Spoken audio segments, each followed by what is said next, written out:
Okay, we are up and we are live on YouTube. Hey, finally. Oh my Lord. That was difficult. Hi, my name is Chris. I'm with StreamCatcher Society.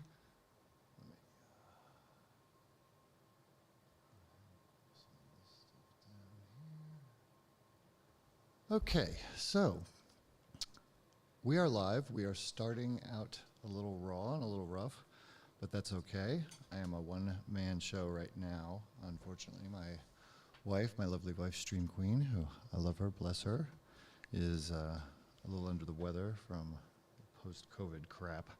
So I'm going to be doing some stuff on my own and trying to figure things out. And again, we had a problem this morning with some of the streaming stuff that was going on. I upgraded to Monterey and then, of course, neglected to update the software for the mini ISO, and it crashed when I tried to connect to YouTube. So there you go. Update your software. So we're going to go ahead and figure out how to get our little connection going here so we can tweet it out. So let's see.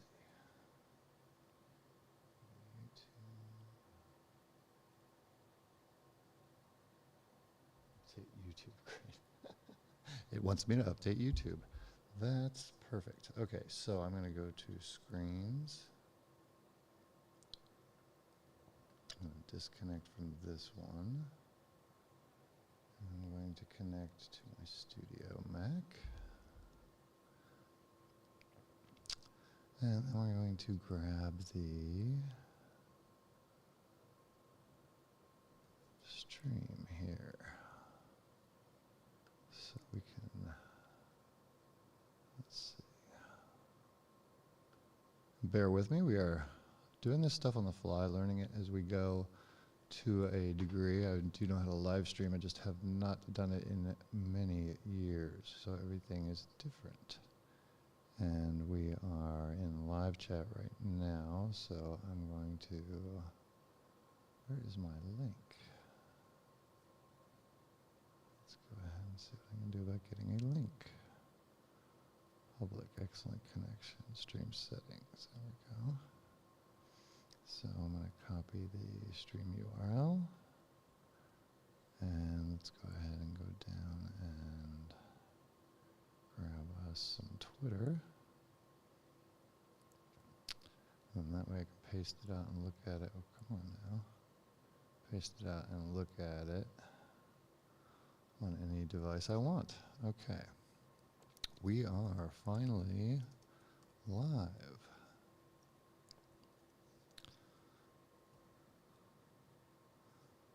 So, what is StreamCatcher Society? Well, that is a lot to go over. So, what I would say is, what we are not is a rug.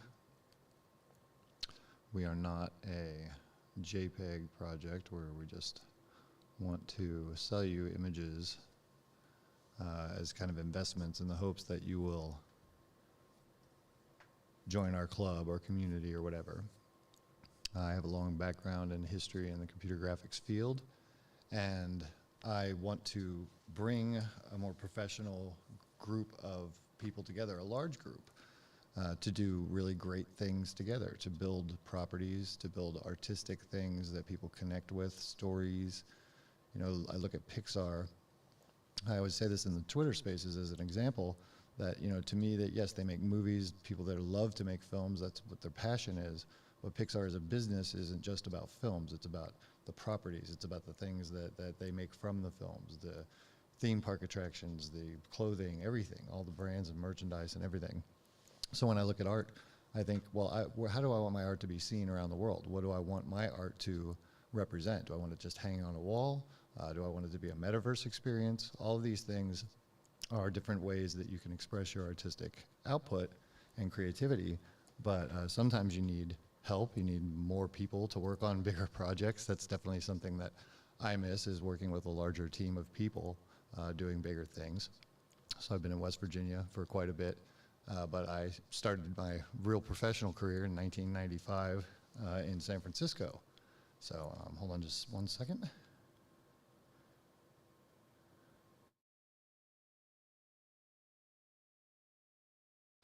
Found my mute button. Okay, so started my professional career in San Francisco in about 1995. Moved out there and started working at Chaos Tools. Excuse me, I get a frog in my throat. The first episode in. Yeah, so I was working at Chaos Tools as a product support specialist for some Photoshop plugins and different things. I'd moved out to California to, of course, start my career in visual effects and film. And I'd been doing all kinds of things before then, from doing vinyl race car graphics to any number of design things. I've done cutting Rubylith to selling the original Macintosh to typesetting service bureaus, AutoCAD systems, high-end PCs, talking 16 megabytes of RAM in AutoCAD and that kind of thing back in the 80s, all the way through. So when I got to San Francisco, I wound up becoming the technical editor for 3D Design magazine, and pretty much the guy who ran the I mean, there was a huge team of amazing people that ran the conference, but I was definitely a point person on doing the conference management and putting the courses together and doing different things and helping people out in every way. I've consulted with multiple companies, from Intergraph to IBM to Silicon Graphics, Apple, and I am just coming back after a long period of moving away from San Francisco after the dot bomb to West Virginia with my lovely wife who's from here. And we were busy taking care of parents and family and that kind of thing for the last 10 to 12 years. But when the NFT thing hit and I saw what was possible, what was coming, the blockchain, the way that things are being IoTized and all that kind of thing, I just saw the natural gelling of the art world, the creative space, and of course these new things called NFTs.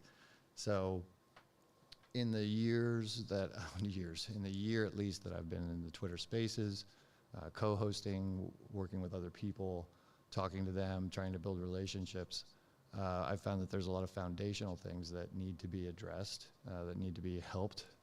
People don't understand some of the core technologies that are Web 2 that are very important moving forward, because it is really business as usual with an extra tech stack is what I say.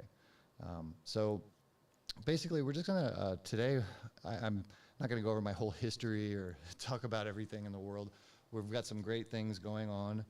Project M2 is the project that we've been working on for a long time, and we continue to work on that. It's a big lift, but it's a lot of money that we're gonna put out there in real items and real assets with digital twins, NFC tags. We're really trying to push the envelope of what is possible in the NFT space, and just in business in general. I mean, this is our idea of StreamCatcher Society is to bring something of a real professional nature that amplifies your message, that's able to help you in professional ways that SIGGRAPH back in the day helped me. And SIGGRAPH being the special interest group on computer graphics. They just held their last conference in Vancouver. A little bit of a sticking point with me as far as where they hold conferences and stuff, but SIGGRAPH has been great, always. And the people, it's an almost all volunteer organization. The people are fantastic. They give a tremendous amount of their time. It's about an 18-month period of gestation for a conference that they actually work and go to different meetings and different things. And at its height, in the 90s, we were talking 40,000 people were in LA and Orlando and in SIGGRAPH 94. So I want to bring a little bit of that back, a little bit of that spirit, a little bit of that camaraderie, the professional networking, those kinds of things. And also with the magazine and our conference, with the 3D conference, we had the Big Kahuna Awards, which was an international competition where we had artists from all over the place who won all kinds of prizes and systems and software. It was a lot of fun. So we want to bring a lot of that back, and we built communities basically before the internet, because a lot of the stuff we did, you can't even find. I mean, I'll just give you an example. Like, this is one of the magazines right here, 3D Design Magazine, that I wrote for and was the tech editor for almost five years, really.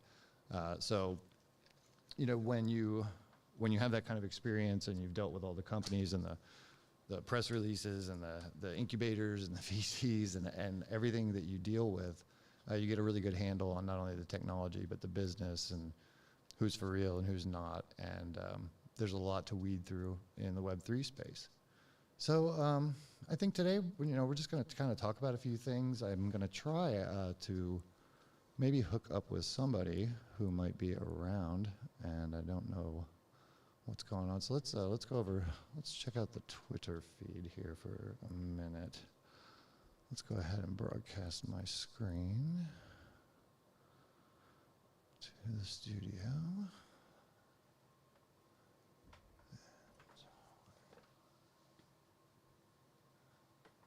And of course I can't find the remotes. That's where I put it. Okay, so go here.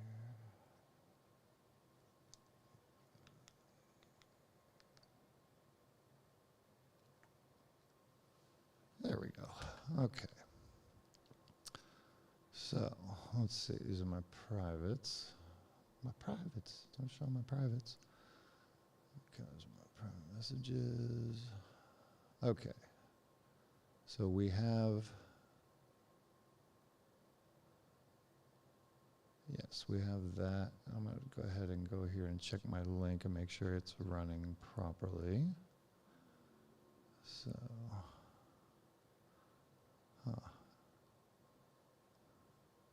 See, that's the RTMP link. That's not what I wanted at all.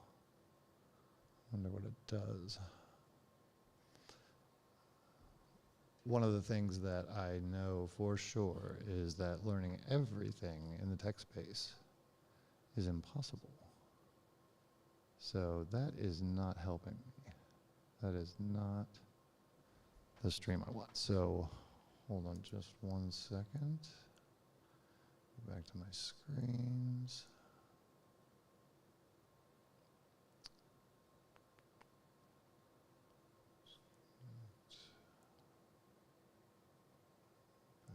Reconnect. There we go.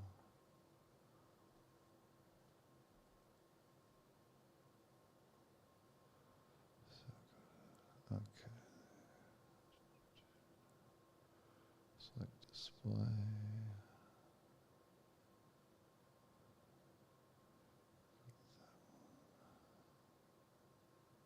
Okay, not doing what I want. All right. Let's go to.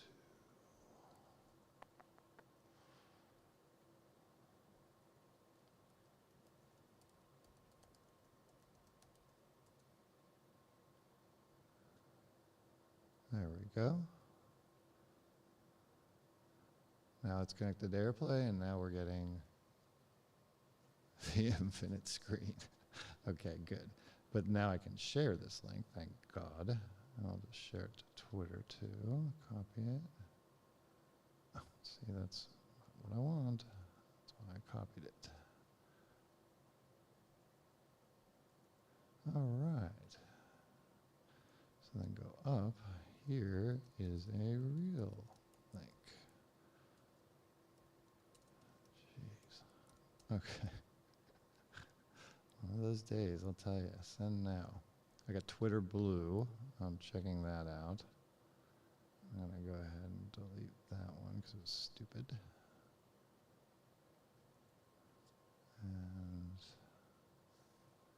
there we go. Okay. So I'm going to send that to the Expert Advice fam. We are live. And send it to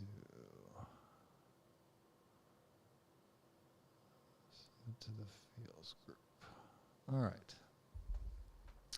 So let's talk about the NFT space, because that is kind of where we all were coming from in this area, and where we're talking, what we're talking about in Twitter Spaces, and moving towards metaverse and all those kinds of things. So, you know, let's go through our Twitter feed and just take a look here for a moment.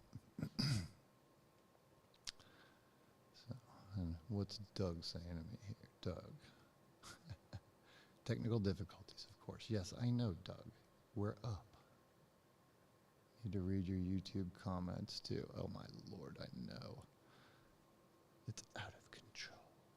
Okay, so now that I've got that though, I can do that. Let's go ahead and go over here.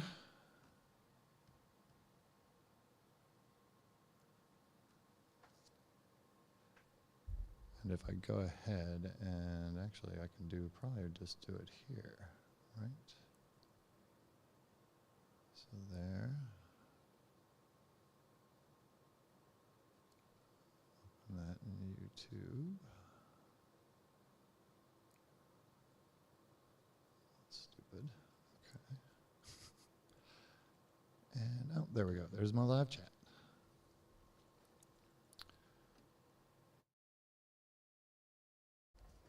Okay. Hello, Douglas. How are you, sir? Let's see. Yes, back screen is totally blurry. Yeah, okay. Screen is blurry. Yeah, I know, because of the camera. Really not a good way to do it, but I can also switch it too. But I can switch it to another screen, which I can use. I'm working on figuring out how to do it all with one person. I need a producer is what I need. But yeah, the screen is blurry. So if I take that out back into focus, hold on.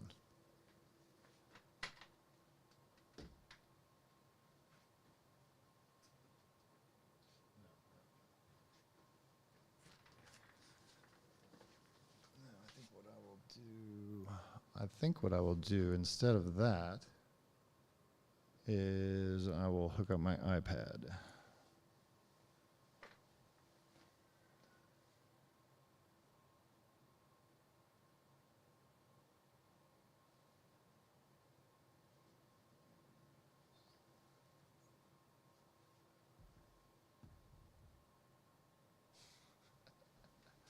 Ah, there it is. Okay.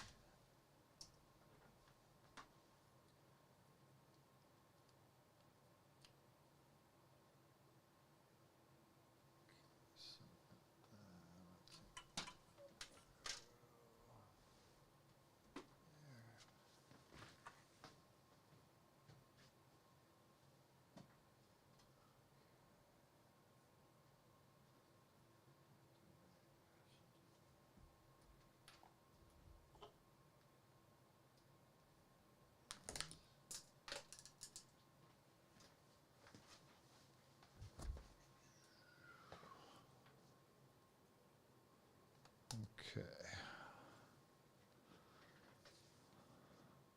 All right, so then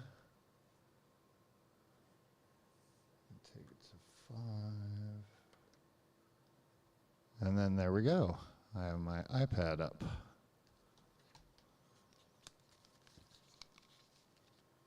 Okay. So let's see, 9-second delay between comment and showing up on stream. Much better. Okay. 9-second delay, is that average? So yeah, now I can go here. I can go and grab me there's my badge.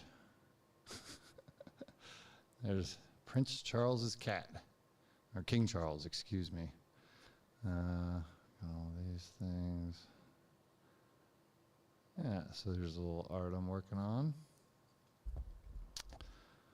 But yeah, anyway, so, okay, so I also have the pip that I'm not set up for today. So I'm gonna hold off on that. I'm gonna go back to this. And yes, the screen is blurry. Now it's on Apple TV, so I'll just probably give it a little bit of a background for today. Okay, so let's talk some NFTs and what's going on in the world of NFTs.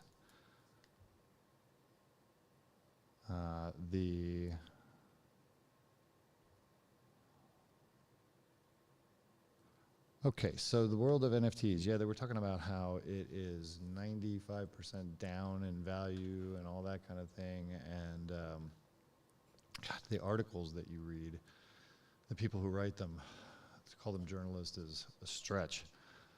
I think that when you're talking about the JPEG stock market and you're talking about people trading NFTs like they're stocks and hoping to pump and dump and score before the next guy, faster than the next guy. Yeah, there's that market is trashed. But the amount of money that we have spent professionally as a company on artwork. For mostly commercial purposes, but artwork I liked, we went out and was looking for things and saw it and was able to buy it. The NFT provides you the opportunity to own something digitally that before you really couldn't. So, and to provide that provenance and ownership. So, I think that's really cool, and I think that there's all kinds of amazing things that you can do, of course, with NFTs, with provenance, with memberships, with connecting them to real items, any number of things. So the NFT space is kind of cleared out a little bit if you're following it on Twitter and going to Twitter spaces like I am and hosting them, and you notice a huge drop-off in the amount of people and the amount of people shilling, I hate that word, but in the amount of people pitching their artwork and trying to sell Bibles to the church, as I like to say. There's been a lot of washout, and that's what happens in any market where you have, what looks like easy money. People come in and they try and get easy money, and when they can't, they move on to the next thing. A lot of them are scammers. A lot of them can be scammers. Some of them are sincere. I think that there's a lot of people who came into the NFT space and saw the opportunity to build a business and started building it, and then realized, oh my God, this is a hard thing to do, or this takes up too much of my time, or I actually was going to do this part-time, but because I have a full-time job, but I can't do this part-time, or the Discord server is too much, or whatever it might be. So the best intentions, whether they're good intentioned or not, they leave people hanging sometimes. So a lot of that is washed out of the space, and what we have left right now is, I think, a lot of people who are slogging hard, who are working at getting something together, whether it's with their own art or trying to figure out new tools and techniques and technologies that are coming from metaverse, whatever it might be.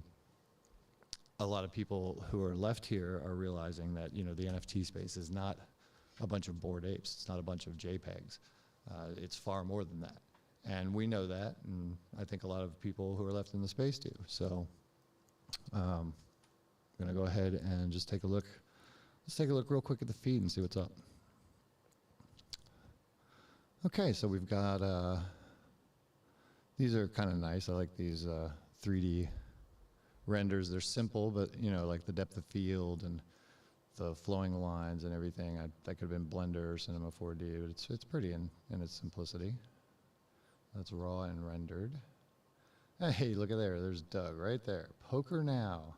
So let's promote Doug here. This is Lord Galaban Helm, my buddy Doug. Very nice guy. He is doing a Sunday Night Poker League. And that's hosted by Gangstakong NFT. And tonight's tourney is sponsored by LeprechaunTown.wtf. So check that out. And we'll move forward. This is from my feed, actually. Okay, we're in my feed. If you're in LA, NFT community, you might want to check out, Adobe and the School of Motion. School of Motion's great. Good guys over there, guys, gals, good people over there. But School of Motion is a really great website and training source, and they do plugins and other things as well. And they have 36,000 followers. Very nice. So maybe zoom in here. See, 36,000 followers, 36.8. And I check them out all the time. I subscribe to their newsletter. They're great, and they're doing an event with Adobe at the Max conference. They're doing a MoGraph meetup. So motion graphics, I love motion graphics. It's such a blend of everything. If you're a really good motion graphics designer, you kind of know a little bit about everything. You're a really good generalist.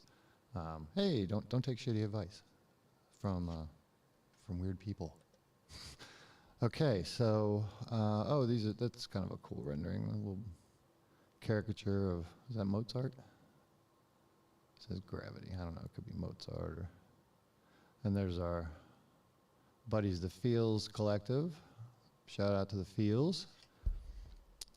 This is Jared, who's running this with his wife, and he's got a few kids. I think they're down in Paraguay. And Doc Woo Woo, another buddy of mine here. Shout out to Doc. Peace. How you doing? He did a kind of a takeoff on the old 50s style comic books, the horror comic books. And you can see here, the Feels. It's pretty neat. He did a series of, I think he said he did 20. We can go to OpenSea and check it out. Dr. Woo Woo Tom's Feels collab. So these are right now currently make offer. Let's see if I got details. It's an ERC 1155. Creator earnings, 0%. Okay, so right now I guess they're for offer. Woo, if you want to text me or message me, you can, feel free. So, I should probably tweet out the YouTube live link again. I was thinking about, well, actually I'm not thinking about it, I'm going to do a space inside of YouTube. So that should be pretty cool. And we're going to try and structure that, so we're going to have some interviews and some different things that we can pipe through and have some actual questions that you can ask via a DM or the website or something like that.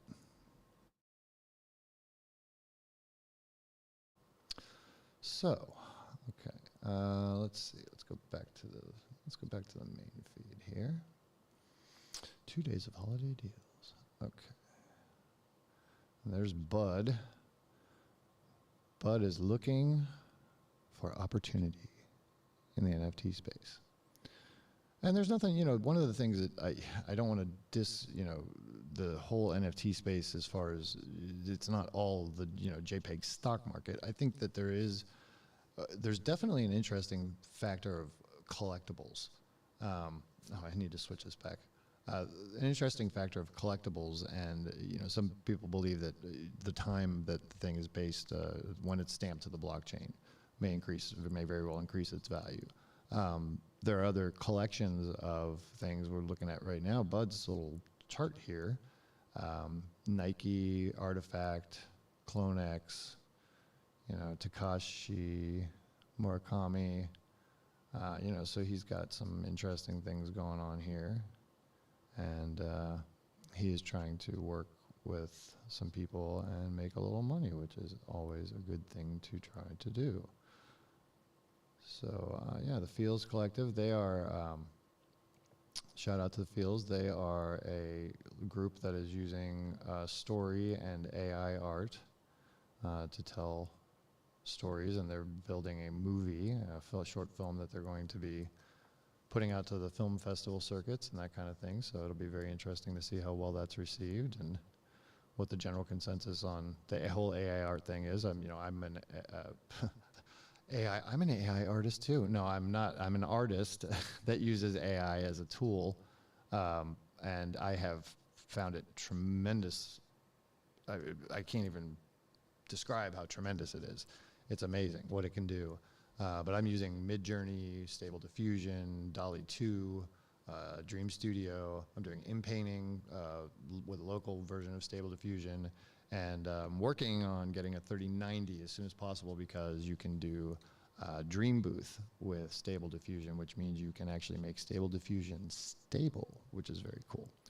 So, and you can do it things like, when you can take pictures of, say, yourself, and you take like 5 or 10 of your head and 10 of your body, and then when you are able to bring that into Dream Booth and do a little script, I believe it's something like that, and then you're able to say, StreamCatcher as Neo in the Matrix, or StreamCatcher as a Lego figure, or whatever it is. And there was a video, actually, that I posted in the Twitter timeline of a VFX guy who was doing this, and it was really cool. It was mind-blowing. So I get back to here, and I will split screen this at some point. I just actually working on my Stream Deck, and we do have some reviews coming too. I have a Loop Deck Pro that I am jonesing to get out of the box. And I also have sitting here, let's see, I might as well bring them up and show you. Okay, so have here a Loop Deck Pro, which, you know, nice box, but no, it's really cool. It's like a Stream Deck, except it has dials and different kinds of interface and LCD screen with other hard buttons. And then we have the HyperDeck Shuttle HD, which we'll be reviewing. And then I also have a mystery package over here. This one. This is a vault that stores all your stuff that you should never put on your phone or the internet. You should write it down. So this one's cool. We're gonna check this out too. Okay, so let's go back to the feed and see what's up in Twitterland. And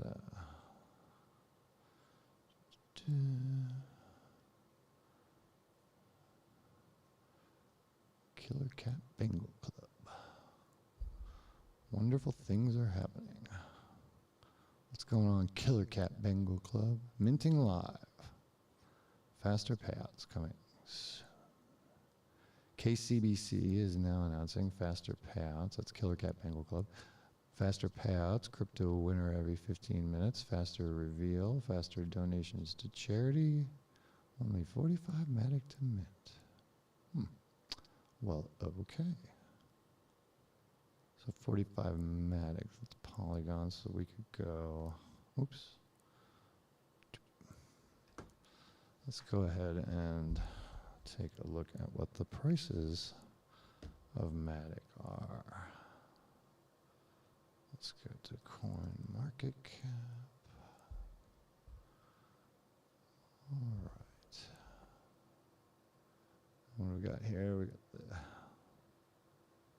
the 80K label. Nice setup. Thank you very much, sir. I appreciate it. Worked very hard on it and still don't know half of it. No, I do. I'm just putting it all together and making it work so one person can control 4 machines is a bit of a task, and I'm trying to figure out how to do it to make it work for me. So, all an experiment, right? Life is an experiment. You do the best you can and you keep moving forward. So, getting back to things, where were we? Was it Safari? Yes, coin market cap. Don't want that ad. Let's go ahead and see what Matic is up to.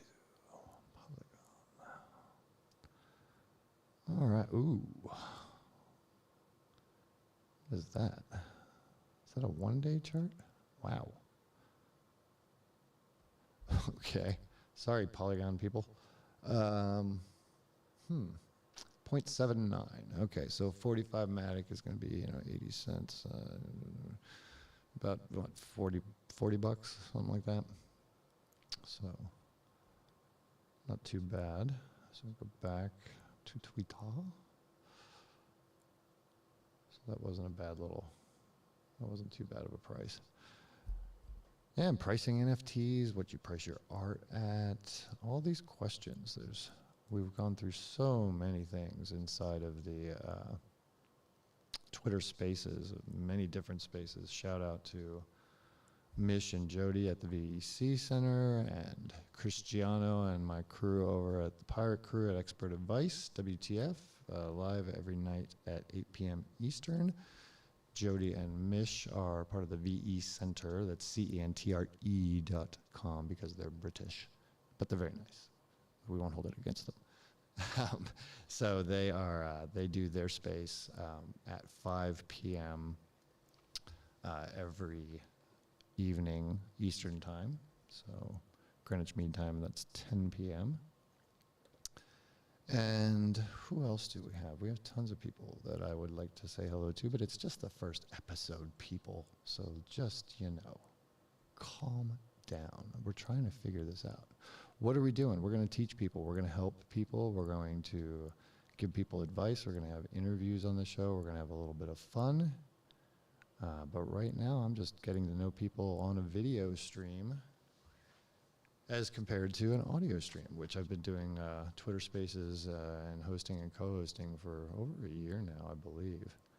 I don't know how long have Twitter Spaces been around. Let's look that up. So when was Twitter Spaces launched? Twitter's finally launches Spaces. Let's see, NBC, that was 2021 May. Yeah, so it's been a while. About a year and a half. So, very interesting. But supposedly, I have heard from my friend Cristiano, who keeps in touch with the Twitter team for some odd reason. No, I'm kidding. Keeps in touch with the Twitter team, that they will be releasing a desktop Spaces capability soon. So that would be wonderful. And I truly hope that when and if Elon takes it over, that we're going to have more freedom of speech and more ability to do different things. And I would hope that he would help the technology stack and add things to it, you know, video chat, more community building stuff. It could be a great network. It really could. There's Inner Sanctum. Hey guy, let's say shout out to you, Inner Sanctum. We contracted with him for the first piece we bought officially as an NFT. I don't know if it was our first NFT, but it might have been. And we got a custom version of it from him. Let me see if I can find it here. Let's go to my photos.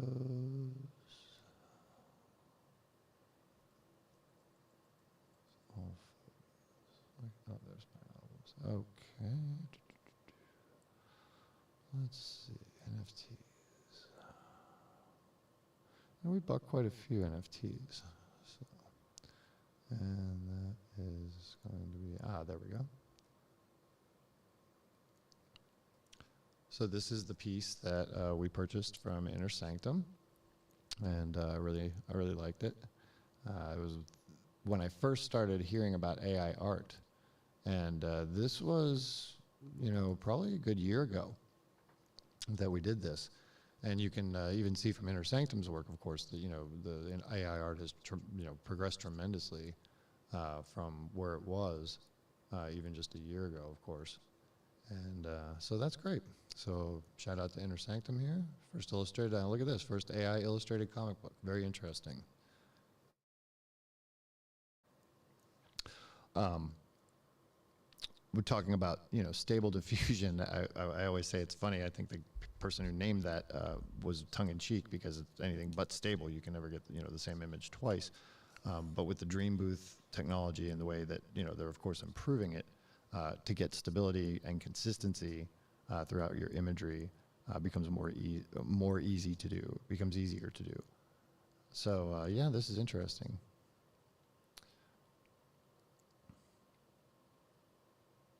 Not bad. It's amazing how it can do the control panels and the details and that kind of thing. You know, even just having these things as starter texture maps to use for 3D mapping and things like that can just save a tremendous amount of time. Finding how AI works in your workflow, I think, is something that it's a struggle to grasp. It's kind of like when 3D came into the space. Back in the 90s and everything, we started getting NT workstations, and, you know, 3D really became a part of the pipeline for a lot of people. That capability, the people who used it best, who were able to integrate it best with all the other artwork, were the people who really, you know, truly pushed the boundaries and understood it and were able to make that connection. So I think with the AI art, as far as, you know, just generating stuff and minting it out, I mean, there's so much beautiful stuff that is just done like that that you can't ignore it. When you're talking about going beyond the printed piece, beyond the wall hanging, towards taking things in a metaverse, dimensionalizing them, yeah, I mean, we're talking about text to 3D soon as well, but when you're talking about that, you're talking about a process that requires artistic skill, and I don't see that changing, in the foreseeable future in much of a way.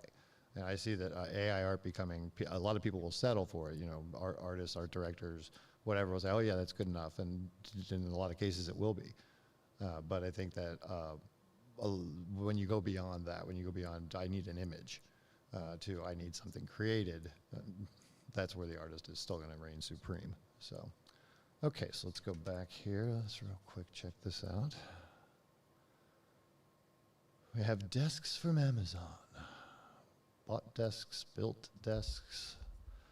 Sometimes you just have to build the thing you're looking for because you cannot find the thing you're looking for.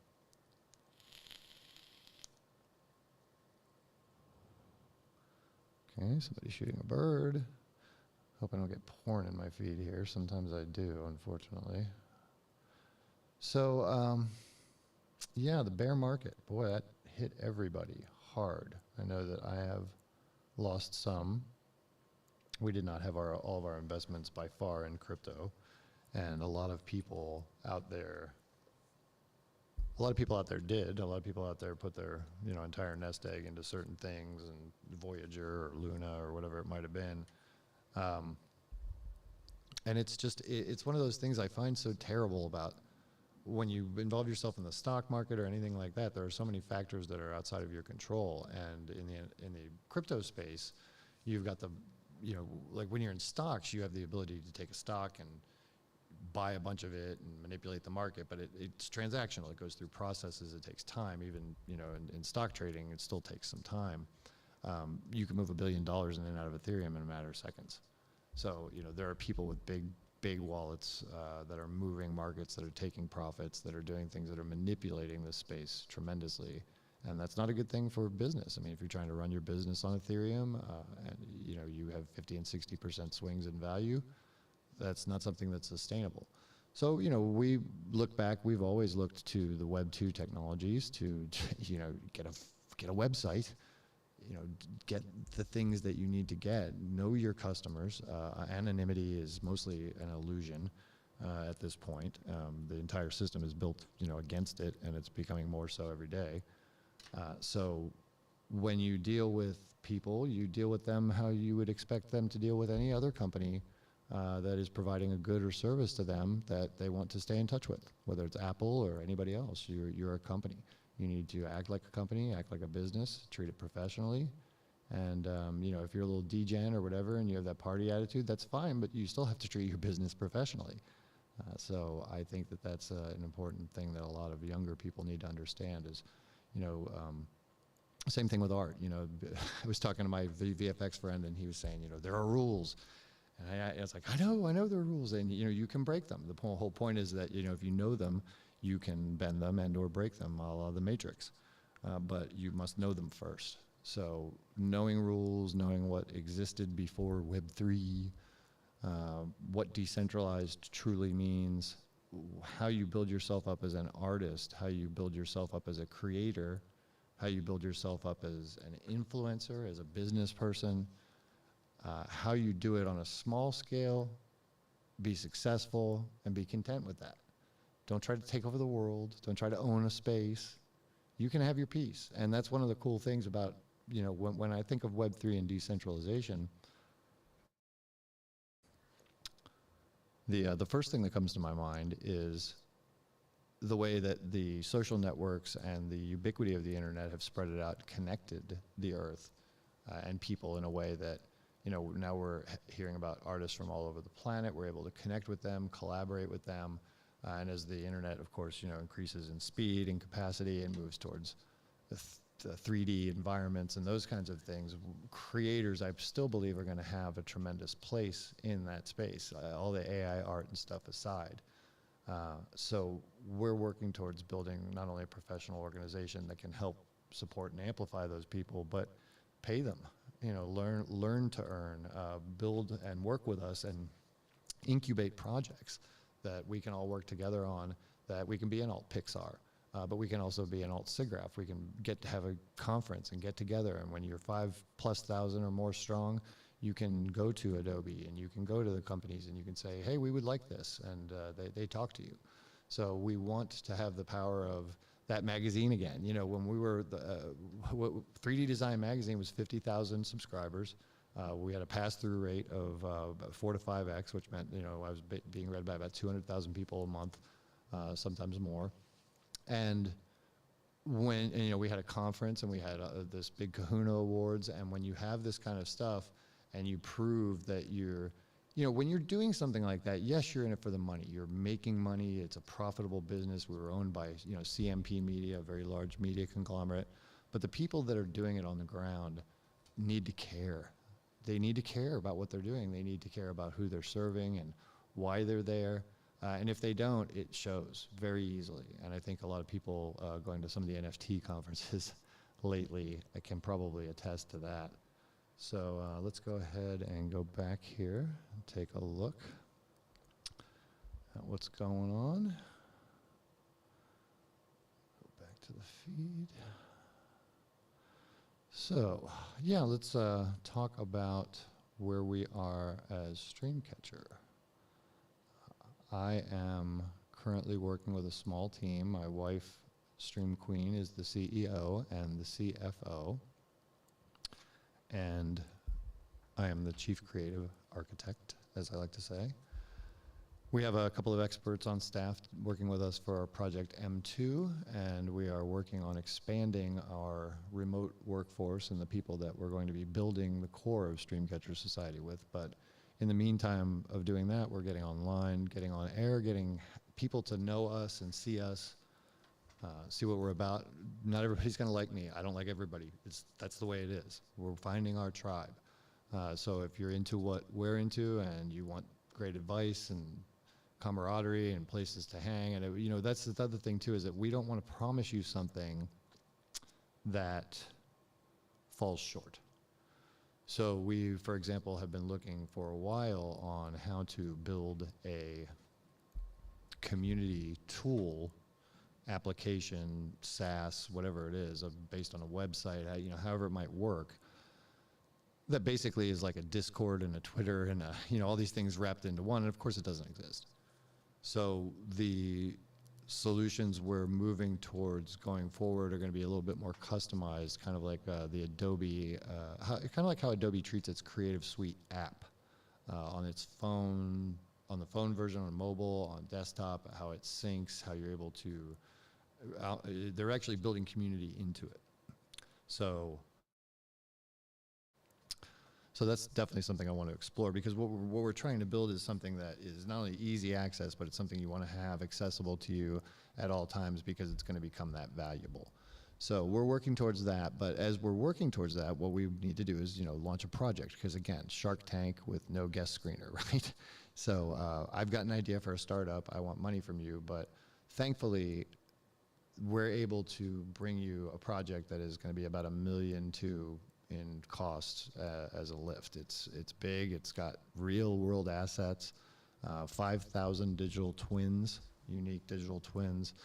It's a big job, and we're not done with it yet. It's going to probably be another 6 to 8 months before we launch, but I think that that's a fairly decent time frame. We'll see where we are with the economy and, you know, potential depression or anything else like that. And even then, you know, you move forward. But we're going to build this out, and as we're building, we're going to be on YouTube. We're going to share some advice and tips and tricks. I'm going to do a lot of AI art and Cinema 4D, a lot of After Effects, Photoshop, all kinds of different stuff. And we're going to play around. I'm going to be learning while I'm teaching you, because I am getting back into, well, not getting back, but I've been getting back in the last couple of years back into some of the tech that I'd kind of stepped away from. I burned out and was doing a lot more analog stuff, and just came back into the CG space hard, real hard, like about 3 years ago maybe. And I had taken a break for probably about 5 years. I was getting bored, and I was getting bored. I wasn't seeing, you know, I was seeing a lot of entropy and just a lot of the same old in visual effects. But, you know, things of course have changed dramatically, and every day I wake up excited to come down to the studio and learn new things. And so we're going to share that with you. And as we're building that tribe and as we're building that community of people, we're going to find people who have passions and expertise and areas that they would like to contribute. And at first it will be volunteer, but we're working towards building that out so that when we do launch Project M2, we're going to ask, probably for about $6 million. That's the start of the ask, and that'll get us funded. And we're going to do a lot of givebacks and other things that are going to be completely legal, above board, old school ways of giving back. We're not tokenizing things. You will, if you want to learn to earn, you'll 1099 yourself. You'll have to do these things anyway. So we're going to be doing them properly, but we were going to provide real opportunity. And I'm just super excited about what's possible and what we're able to bring. And we're going to go ahead and continue to get to know you as we bring that out and move forward towards bringing that out. And in the meantime, we're going to be doing a couple of other things that are kind of proven in production, including Ethereum. So let me go real quick. I don't think I have a newer version of the logo, unfortunately. And now I don't know where the heck I am in my library, but why can't I just see this normally? It's very weird. Why do things work just fine, and then you go to use them to show someone else, and they don't? Okay, so updated just now. Thank you, that's what I'm looking for. Okay. So we are doing a project called Ethereum, and it is a very interesting project indeed to start off with. So I am saying I don't like that.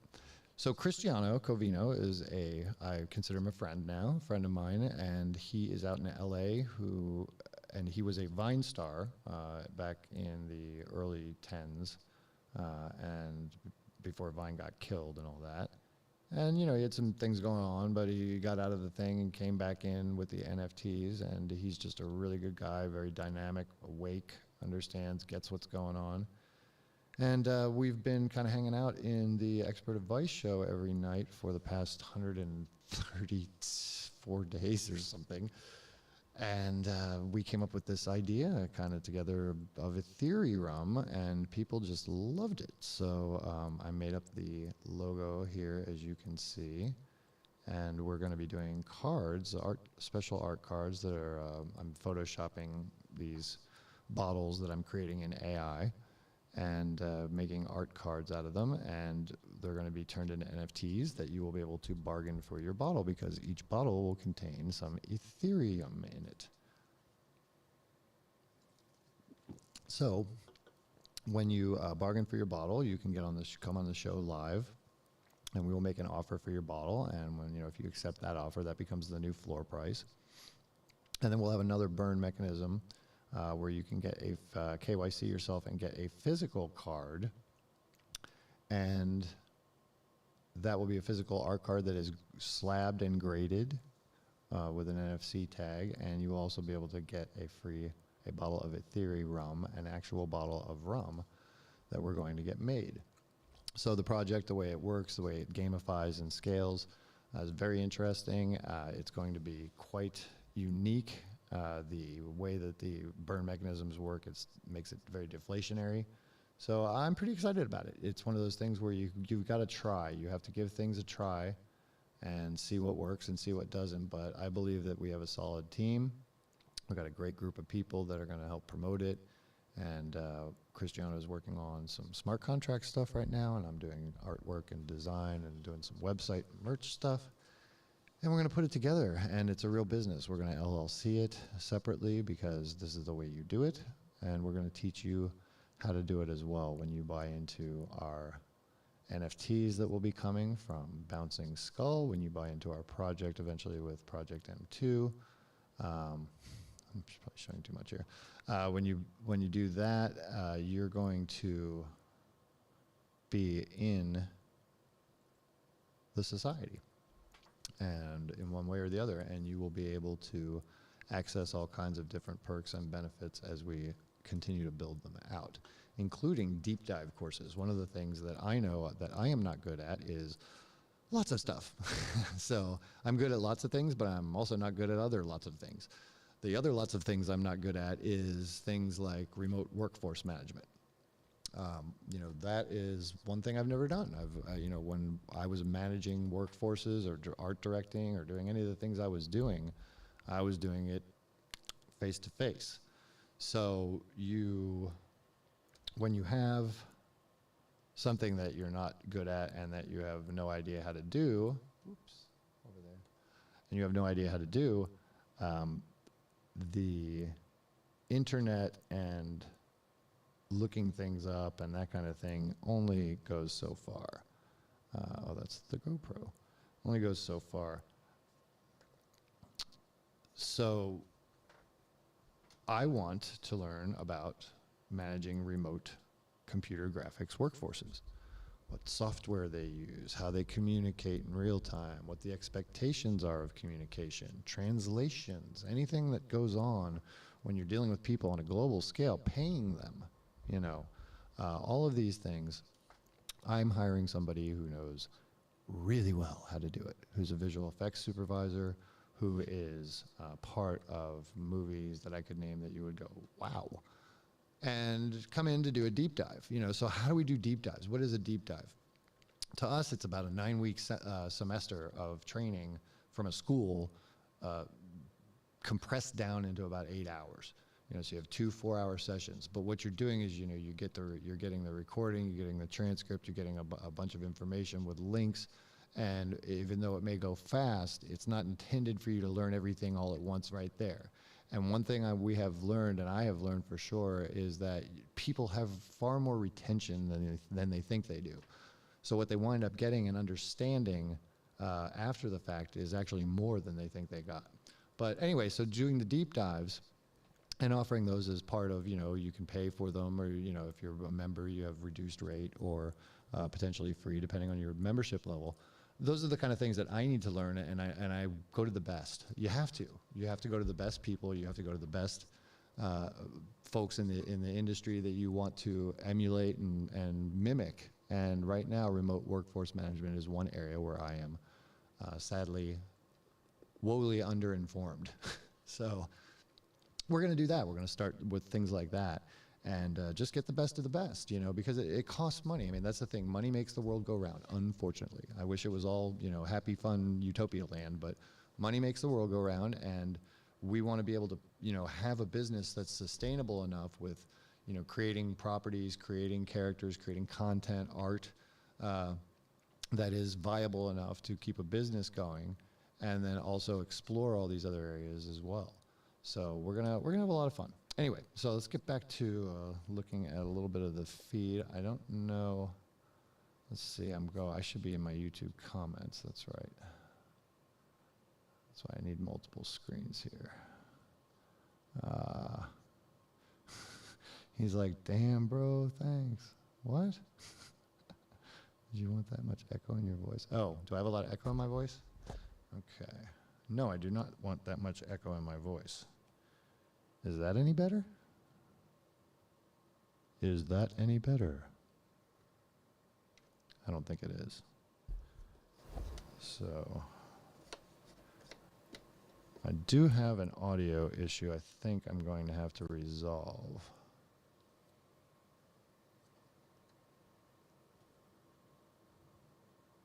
Still really deep. Okay, is that any better?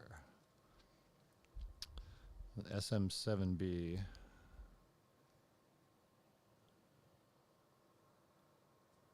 What does that say? Lessened. How do you spell that? Okay, so I need to speak right here into the microphone. I get it. All right. Good. Okay, so my chat's up, and I could probably do like this. Oh, come on.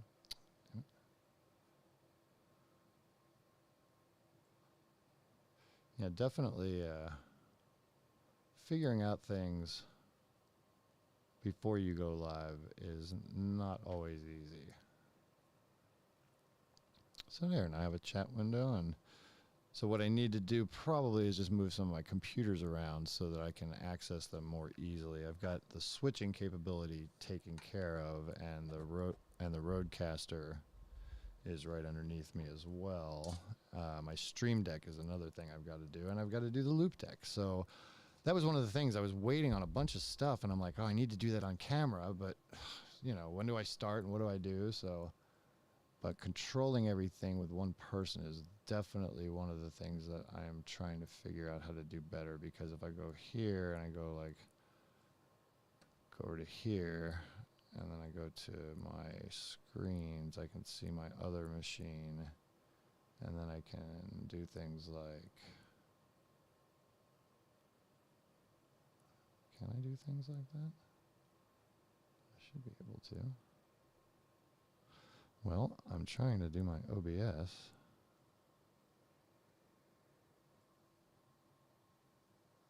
Maybe my connection is not working. So right now I'm tunneling in to my big Hack Pro that's over there. And trying, there we go, I think I got it working now. Let's see. Yeah, okay. You should be able to see that, right? And then, what do we think about crypto? Yeah, slice it. So, turn that off. OBS is nice though. I do like it. It's gotten way better from where it was years ago. Definitely people have stepped up their software game.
Hello.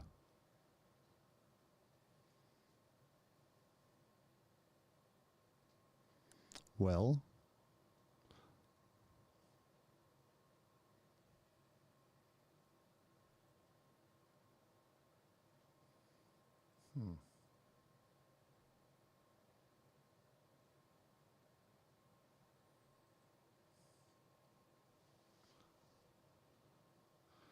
okay, am I live or what?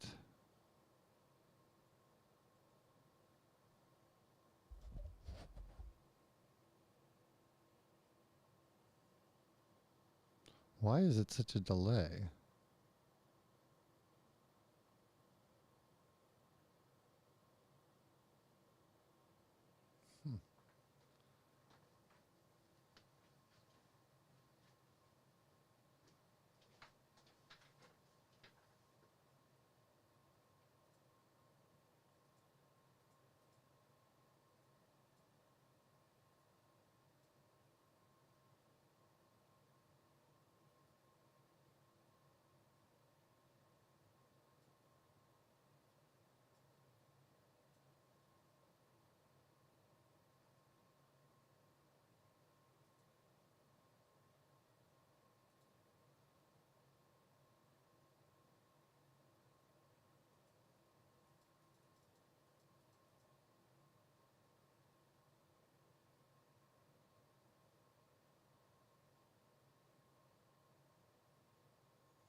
Okay, am I back?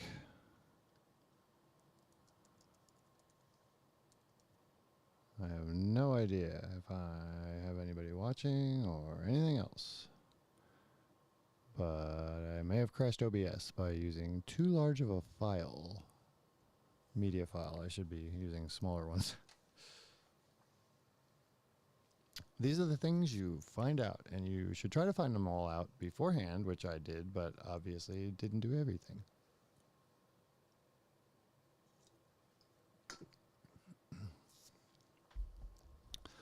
Okay, so I think I'm recording. I'm definitely experiencing a huge lag, and I wonder if that's normal. It's like 10 seconds or something. So I shouldn't probably be watching that stream. Let's go ahead and go back over here. Let's go back over here to the coin market cap. Let's try and put this in dark mode if we can.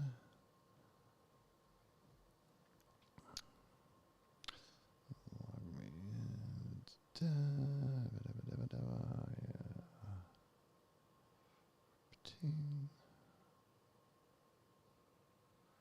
Okay. Let me go to my DMs here.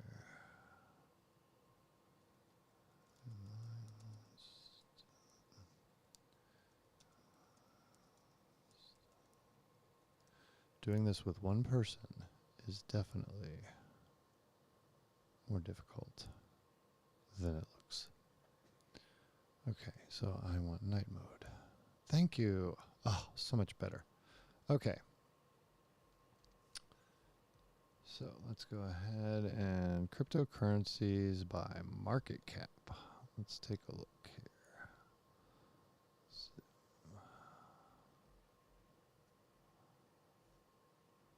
Okay, so by market cap. Is that all we can get? There we go. Santos FC fan token is beating Bitcoin. Trending. Pancake swap up 0.57%. Okay, going back to the crypto numbers, we've got Ethereum, Tether, of course, a stable coin is at 0.9999. Fine. USD coin is equal to $1. We have BNB at 273.56 per coin. Wow, that's still up. That's interesting. And we have XRP at almost an even $0.50. We got Binance USD, which is stable coin. Cardano, ADA, of course, at 40.09. Solana at 31.74. And Doge at 0.06. Oof. I bought some Doge at 63 cents because I was really hoping that Elon would have a good showing at Saturday Night Live. And I should have known better because SNL hasn't been funny for many years. So let's see. Polkadot. ... 624. Matic, we've got Polygon, 0.79. People on the Polygon chain are like, yeah, it's on Polygon, so there's low gas fees. Except you have to take your ETH and convert it to wrapped Ethereum and then to Polygon, and there's all kinds of chain issues with that. So, yeah, then there's that. So we have DAI and Tron and Shiba Inu. Shiba Inu is 401037. Avalanche, AVAX, Uniswap, Wrapped Bitcoin. Litecoin is at 52. That I remember that was like 152 or more. So yeah, let's take a look at that. So Litecoin and Dogecoin are the two currencies I am left mining because I pulled my two graphics cards that I was mining Ethereum with. And now I'm running Stable Diffusion on them.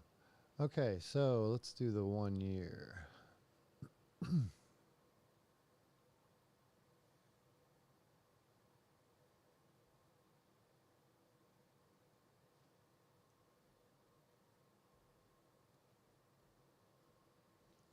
So at its height, $279. Wow. 279 bucks at its height. That was on 11/14/2021. So we look here, 11/26, 11/30. By 12/6, it had gone down to 161.78. Volatility, thy name is cryptocurrency. And I still don't know if I'm broadcasting or not. I'm having an issue trying to figure that out. So go back to here. I think I am. It looks like I'm broadcasting. Am I live, people?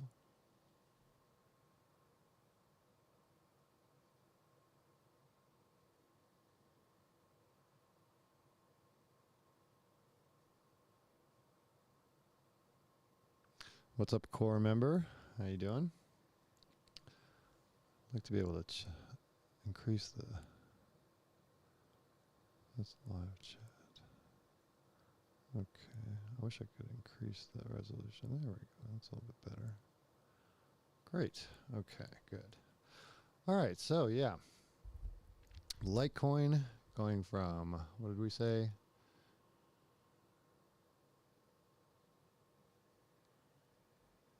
$279 at its height in November of 21 to down where we are today, which is about 54 bucks. So a lot of people hurt. A lot of people hurt in this, and I feel bad for them. It's definitely not a place I would want to be.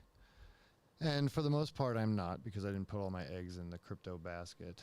But I know a lot of people got hurt, and a lot of people are licking their wounds, and some people didn't recover. Some people decided that this was it. They didn't want to do this anymore. So I get that, but we all know that cryptos and NFTs and IoT tags and everything else are what is coming. And we'll see how it shakes out with the CBDCs and all that kind of stuff. So let's see what is going on in the world of crypto from a news perspective. I don't really have a lot of great sources for crypto news. Binance versus Bybit. And exchanges. Somebody said that there was an exchange recently that had been acquired, or Google was partnering with them, I believe. And this Guy, his name is Guy. This Guy, his videos are really good. They're very, very well done, very explanatory in different areas. And if you wanted to learn about any particular crypto or anything like that, he's really excellent at that. So I would highly recommend him. His channel, let's see, the IMF is coming for crypto. First one I clicked on. So we go to YouTube here. Recent. And I think the International Monetary Fund, or IMF, published a report recommending... I don't think that's piped sound-wise properly. But, okay, so, this is Coin Bureau. Let's tweet out a link to this. And that's the kind of stuff we're going to do. I think throughout the week, I'd like to try and do a show where we have a constant set time period where we're doing our shows and we have guests and that kind of thing. But I want to do a lot of broadcasting where we're just kind of hanging out. Just you and me, and talking tech and crypto and 3D and CG and AI and just all the things we want to do with all these toys. So I'm going to tweet this out real quick. This is a great channel for general, if I can spell crypto properly, crypto info. And part of StreamCatcher Society, of course, is to catch streams. To catch people's streams, to catch the best, to show you what's out there, to show you the best, to try and find the nuggets and the snippets and the tidbits that are the best that I'm looking for. Of course, everybody uses Google and YouTube, or everybody should be using Google and YouTube as a search engine to find out answers to any given question every moment of the day, whether it's your computer graphics software that you're working in, or a question that somebody has when you're online or broadcasting, whatever it may be. Use the information gathering equipment at your fingertips.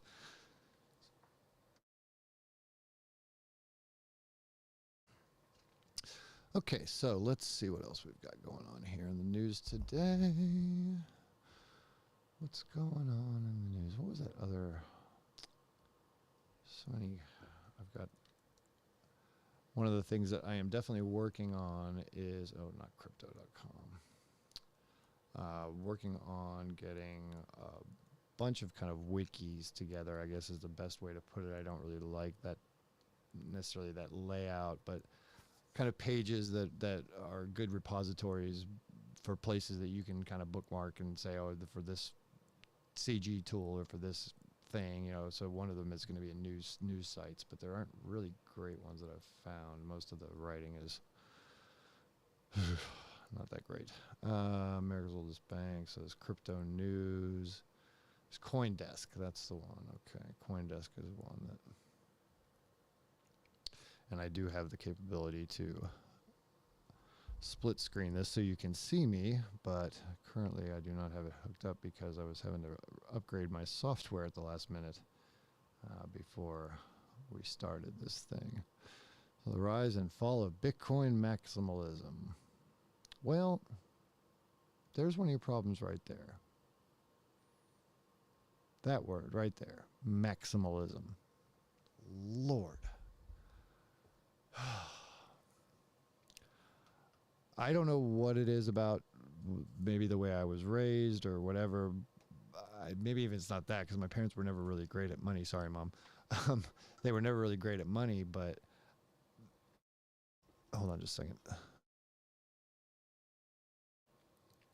I just always knew to diversify things that I was doing, to not be married, to any specific one thing, because that's a really good way to get spanked. So being a maximalist on anything, I think, is bad. Bitcoin is a way for people to store value in a decentralized database that people agree has value. And because they have dumped a lot of fiat into it and different things like that, it does have some value as far as intrinsically now. But a maximalist, I would love to see Bitcoin go to 250. How long it'll take to get there, who knows? $250,000 or even $1 million a coin. The possibilities that they say are there to do that, but I'm not sure. I don't know. We'll see. I'm not into making predictions, and I'm not going to typically give you any financial advice. This is definitely DYOR, do your own research, and not financial advice. Overall, general financial advice and things I could offer you, basic stuff, I think is helpful, because a lot of people don't think about, ways they can save money, ways they can do things differently, ways they can maximize their profit streams and cut out the middleman here or there. One of the problems with modern living and modern life is that, we deal with it's death by a thousand cuts. With software as services, you're paying for, monthly fees for this and monthly access for that and this service. And so by the time you get done as a small business person, if you're not incredibly smart about it, you wind up giving away most of your profits in operational expenses. So then it becomes not worth doing it. And you can't compete with the bigger companies. But, we found ways to compete and to do things our own way. And, they're harder. They're a little bit harder to do, but they keep you independent, and they keep you away from having to be beholden to others. So at least as much as possible. So anyway, okay. So let's see what else we got here with CoinDesk. Let's look.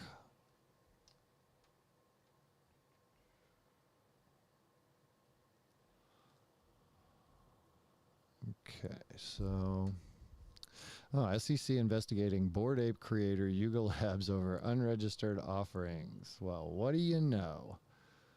Okay, well, if anybody's been listening to us in the Twitter spaces in the last year, you would have heard us many times say that we were not going to even go close to issuing a token or doing anything like that for StreamCatcher until multiple people had been arrested, basically, until the FBI and the SEC got their hands on some, sacred or some sacrificial lambs and done their jobs, doing what they were going to do, and then clearly outlining what is and what is not something that will get you whacked.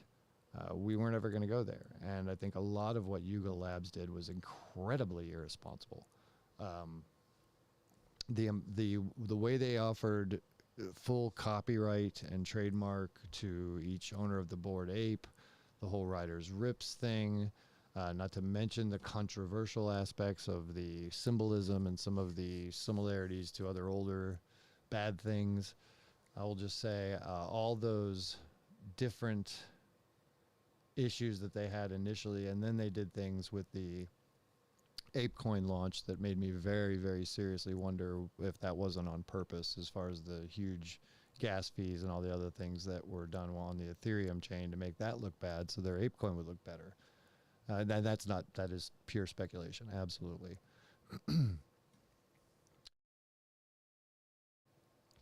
But yeah, so they're investing the Bored Ape creators. Let's go ahead and see what it says. They're looking into whether some of Yuga's NFTs should follow the same disclosure rules as stocks.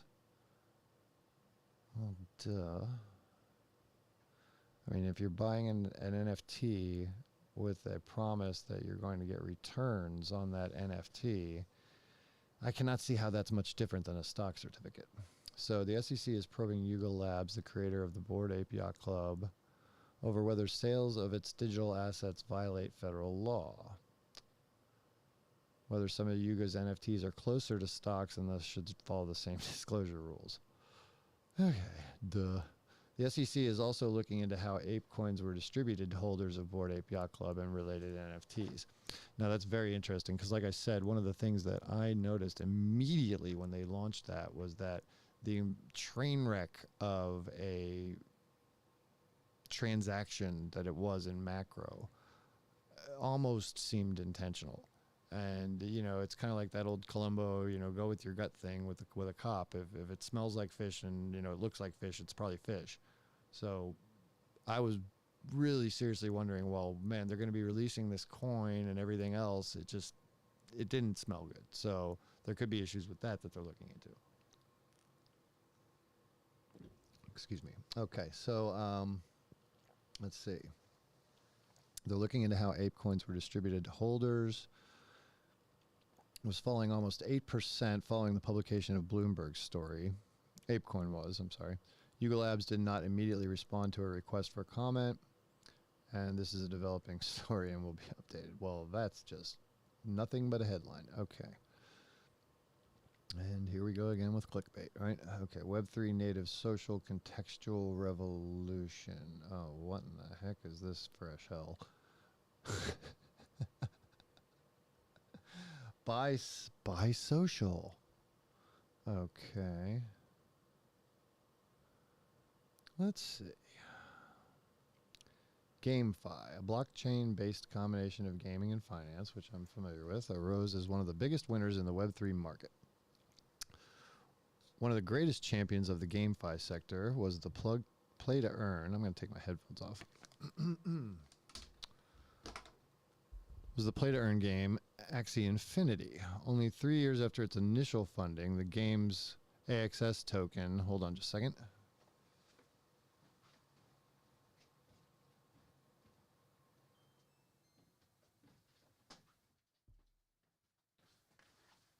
Sorry, I had a giant air vortex kicking over there. Air purifier. Okay. So GameFi sector was a play to earn P2E game Axie Infinity.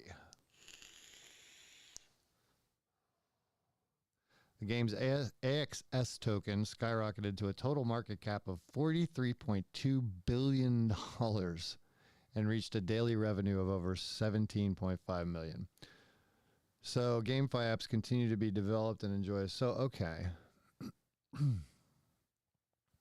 Right. So as the market consolidates, blockchain builders are already building the next big breakthrough. Bit Islands. Web3 SocialFi will be the GameFi of the next bull market. Well, that's very interesting. SocialFi is, okay, so that's the new buzzword. SocialFi. Let's SocialFi you. Simons is a founding team member at Bit Islands. He entered the crypto segment in 2017 after being a core member of a highly successful IT company back in the Web 2 era. Well, duh.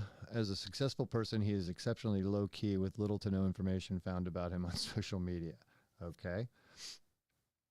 He was more reluctant to share his successes in the Web 2 era, arguing that Web 3 is a new technology. Oh, Lord. So that means he hasn't done anything. Okay. In our conversation, we discussed the issues of Web3 social.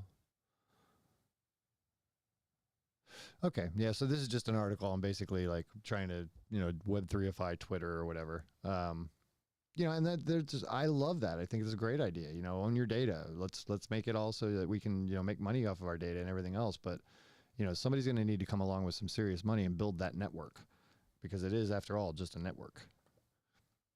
Right? I mean, it is. It's a network of computers that's hooked together to do stuff. So people are going to need money if they're going to, if they're going to bring me a Web3 YouTube killer that gives us private information and private data and real analytics and ownership over more of our content. That's fine, but I think you're going to have to spend $1 billion to do it, to start, because you need to compete with their infrastructure. You have to compete with that. So, let's see.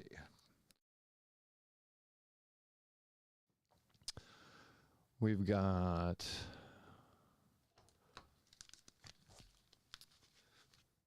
Am I on? Yes. Okay. Bitcoin mining is cool again. We can thank Africa, prudence, and growing hash rate for that. Interesting.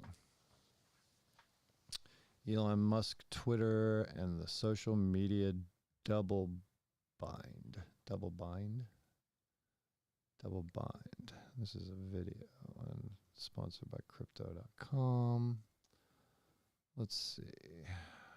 Twitter's recommitments. What? Oh, Lord. Okay. Musk will make, because someone, 44 billion is a weapon against his political enemies.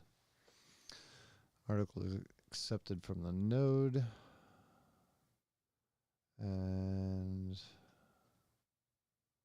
okay.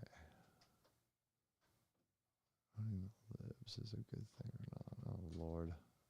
All goes to owning the libs. That's not what it's about. So,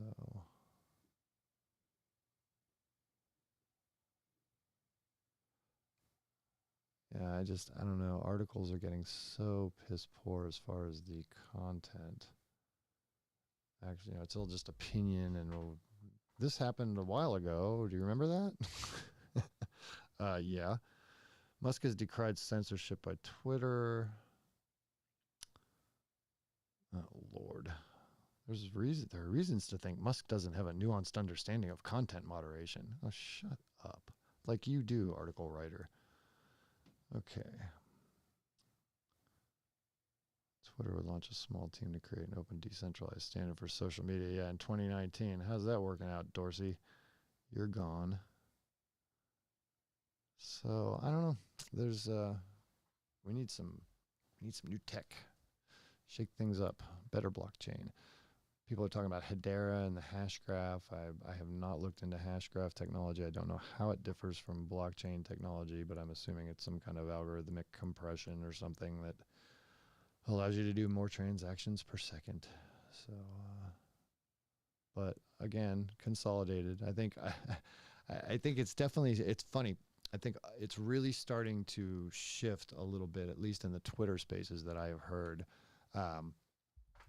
That people are starting to realize, not all of them, of course, but to a great degree, I think people are starting to realize that Web3 and decentralized and that kind of thing are just buzzwords. That there is no real such thing as decentralized, that you're running everything off of the internet, and that Web3 is, whether we're talking about Connect Wallet or whatever it might be, that's just another stack on top of technology. And it's another stack that, if you want to onboard people, and you talk about businesses being onboarded into Web3 and all that other stuff, take a look at what they've been doing with their websites for the past 10, 15, 20 years. It has been actually one of the reasons that we started StreamCatcher was not necessarily to focus on the NFT and art space, but of course that is a given with my background. It was more to help small businesses, to show them how to compete with the big boys, how to make websites that look nice, that function properly, they don't have to be crazy, but just that work well, that don't make you want to scream when you first see them.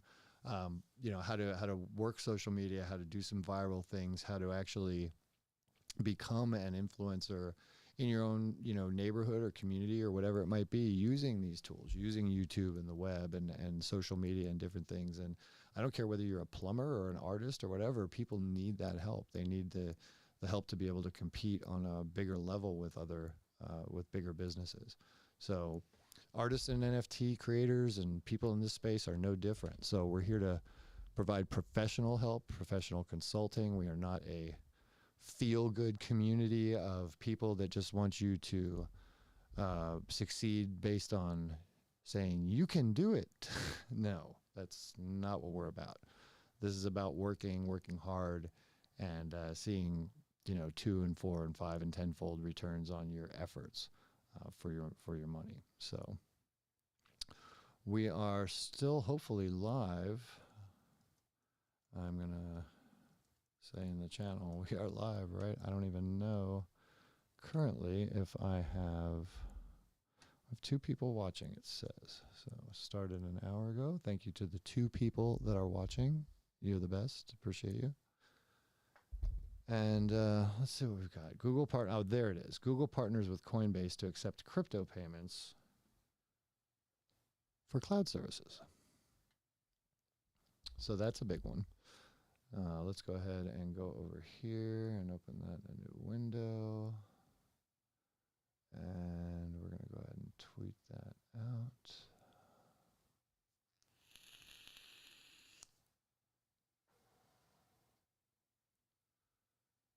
So yeah, it's consolidation. You know, one of the things that I've told many people about, if you've ever heard me in Twitter Spaces, you'll hear me say this multiple times because I truly believe it. The powers that be, the elite, the people with the money, whatever you want to call them, they like certain things and they like certain methods. And when they use those methods and they work, they tend to repeat them. So the Web 2 crash, the .bomb crash in 2000 in San Francisco, was really devastating. It was devastating in a lot more ways than people understand. For the community at large in the Bay Area, a lot of the people moved, myself included, moved out of the area, moved out of the state. But, you know, companies who were being successful, who were developing, who were doing things, had rounds of funding pulled. Products, you know, weren't able to be, you know, they were stopped in shipment. Things, it just all kinds of things happened at once in order to basically crash the .com sector over a 6 to 8 month period. So I truly believe that's going to happen again in Web3, and we have to build an infrastructure and a company that's going to get past that crash. So that's definitely our intent, and we feel that's probably going to come in, you know, 3 to 5 years, something like that. Probably, you know, 3 or 4. When we've reached some parity, when we've reached a real acceptance, you know, in the hundreds of millions of new VR tech, of things going on, you know, when things are starting to really reach momentum and manufacturing can happen and things can get going in mass, that's when you'll see a crash and you'll see consolidation, and they come in and they buy everything up. Buildings, people, patents, technology, everything, furniture for pennies on the dollar, and 1,500 companies become 15.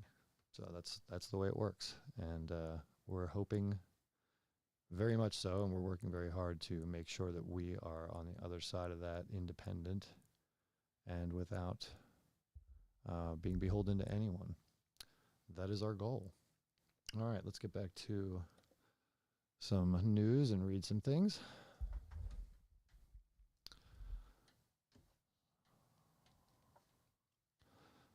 Okay, so that wasn't really helpful. Let's see. Why Celsius doxed hundreds of thousands of users. Oh my lord, this gets more and more fun every day. All right. It was a court order which the crypto lender seemed to have pushed back on. Oh, well, that's good. They pushed back on it. Okay. It was released as part of standard bankruptcy procedure. Amazing. Well, check, people. Make sure if you were part of Celsius that some of your information isn't floating around out there. And I don't know. These people, I think that when you're older, and I'm 53. I feel like I'm 25 generally, except for my back, but I am older. And when you're older and you go through cycles of life and generations, and you see generations being born, you tend to have a more interesting perspective on, if you've paid attention anyway, on things that have happened and how things tend to be cyclical. And so I see very easily, I see through a lot of this stuff, like when Celsius comes out and says, we're not a bank. What are you talking about? We're not a bank. And we don't like banks, and banks are terrible. But yet they take people's money and loan money out, which is, I think they call that a bank. Okay, so what's next? Let's see.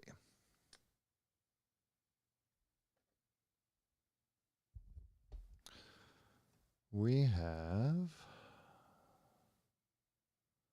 not much, I guess, going on. What the Black Plague can teach us about today's jobs report. Journalism is dead. Okay, what else? What else are we going to talk about here? Let's see. Let's look into some Twitter analytics. A lot of people think about networks in a very interesting way when they don't understand them. They ascribe magic properties to them and all kinds of different stuff. So let's see what our 28-day summary for StreamCatcher is.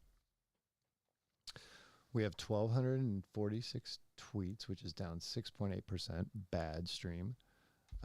We have 102,000 impressions, 22,600 profile visits, 946 mentions, up 31%. And followers is 2,402, up 294 in 1 month. So that's not too bad. That's about 30 a day. And, you can glean information from this. Friend was talking on Spaces that yesterday. He was upset that he had gotten nailed. 250 or 350 users had disappeared from his Twitter feed. And, that could have been bots and cleanup and all kinds of other things. But, you can't, some people, I say you can't worry about the numbers, and somebody who's an analytics person is probably, screaming at their monitor right now. But when it comes to you and what you're doing as an individual, as a small business and whatever, you have to keep moving forward no matter what the numbers say.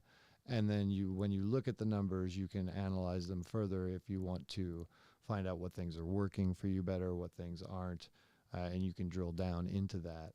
But of course, anytime you do those kinds of things, you're going to require more time and effort and energy and understanding them, figuring them out, making them work for you. And you may not have that time. So if you don't have that time and you're moving on, with your social media and you're trying to build your Twitter, let's say in this case, when you have followers and you have upward trends and, you can see, like, for example, on my 28-day summary, we have 6.8% down, but we're up 31 or 32% basically in our mentions. And so, we've gotten quite a bit more play with our mentions here. So we just need to make sure our tweets are still doing well, and our tweet impressions are pretty good for 1,250 tweets. We've got 100,000 impressions. So it gives you a ballpark, but this is the kind of thing that as long as you're still building and moving forward and that kind of thing, don't be too worried about the numbers. Just keep plugging away. It takes time. Organic builds take time, and do not buy followers. It's the worst thing you can do.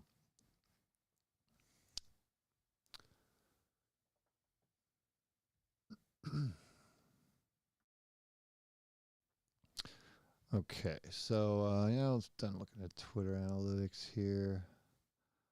We're gonna go over a lot of different topics. We would like to definitely have people suggest topics for us, but we've got a lot of topics that we're going to be covering, including, excuse me.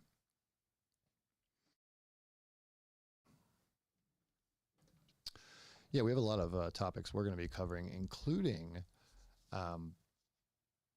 doing smart contracts for our own artwork. We're going to have a site that we have being built right now, and we're going to put all of our artwork and a bunch of other things on there that aren't necessarily StreamCatcher Society related, but it's going to be Bouncing Skull. And when we launch that, we're going to be offering some pages to people. You could think of them as link bounce pages, but with more capability, with better imagery, and something that will be yours to keep by invitation for as long as you like. So we're going to be doing some cool stuff with that. But when we start doing all these things, it's like I can sit here all day long and be working on things, be learning stuff, and just keep it all to myself. Or I can sit there and work on stuff and build a 10-hour long thing where I'm trying to figure out how to teach you something that I don't currently know that I'm learning. Or I can just show you that I'm learning it along the way, and we're going to learn together. So part of course, NFTs is smart contracts, which are programs.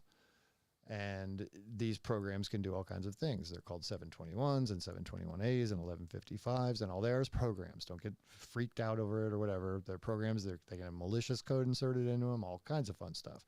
But they're programs. And these programs interoperate, interact with blockchain technologies and that kind of thing. So they're written in Solidity or React, I think, and a couple other ones.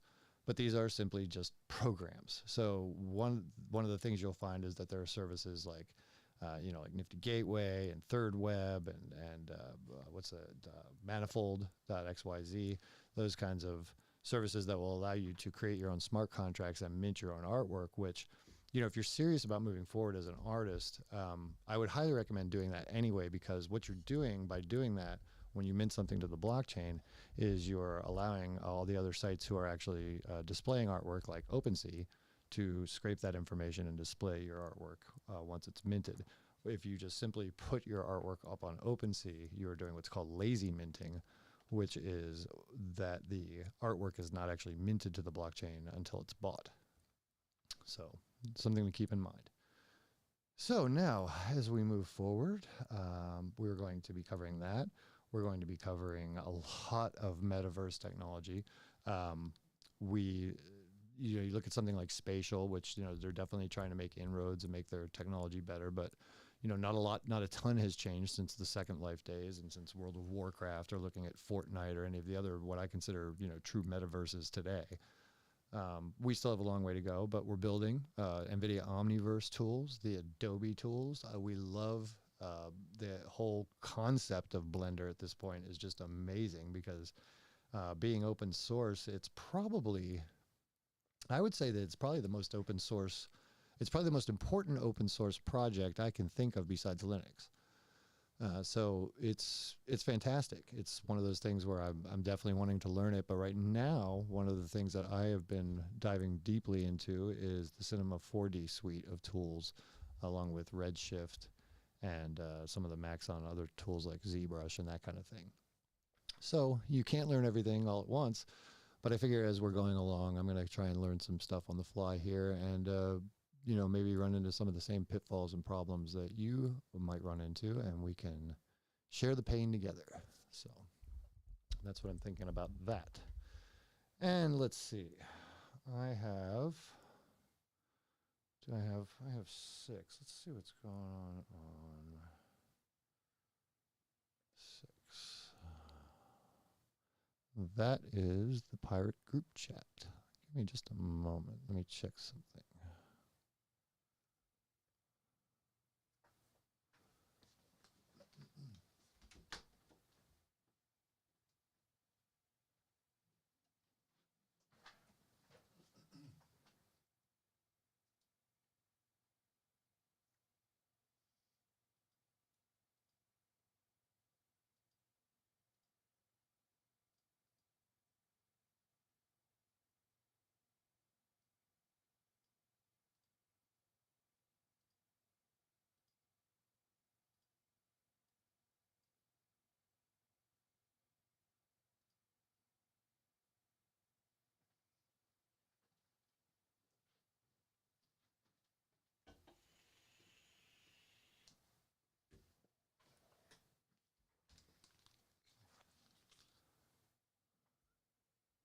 All right.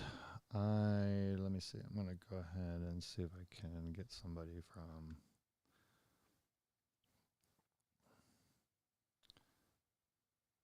Okay, let's see. Get somebody from Expert Advice. Hey, if anybody wants to come onto the poop deck, you can come onto my show through it.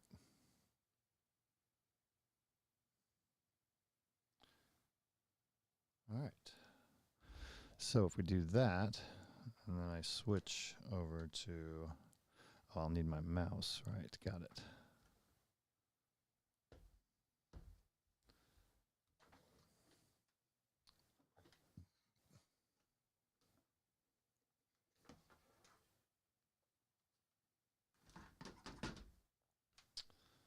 Let's see.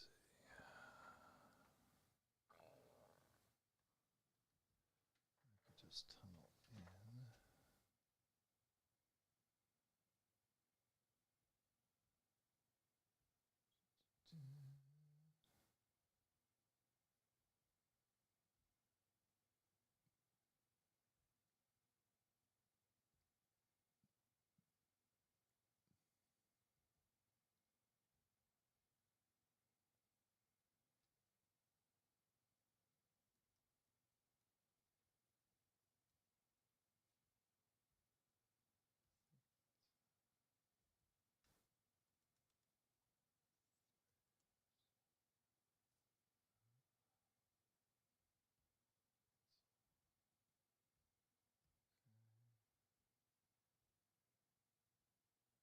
Hey, look at that.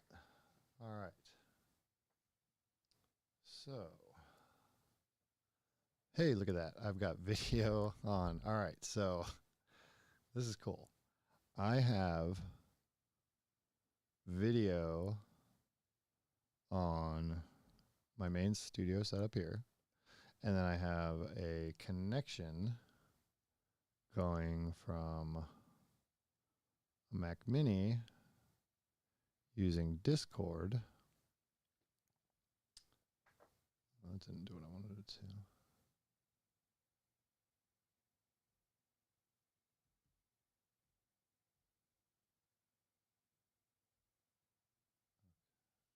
My Mac Mini running Discord, and then I am screen sharing into it on my MacBook Pro. So that's the way you do stuff like this. And then if anybody wants to come up,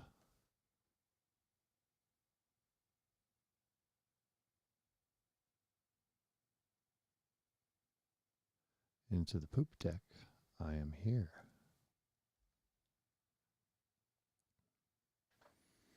And they can be on YouTube and a pirate ship at the same time. And so now I'm here. Look, right here. Right there. I'm right here. All right. So we've got that going on. And now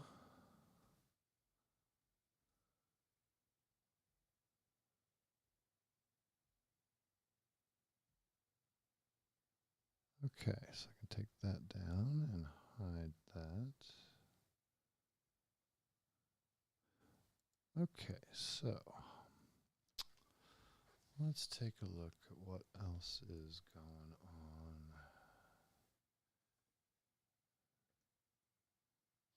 What else is going on in the world?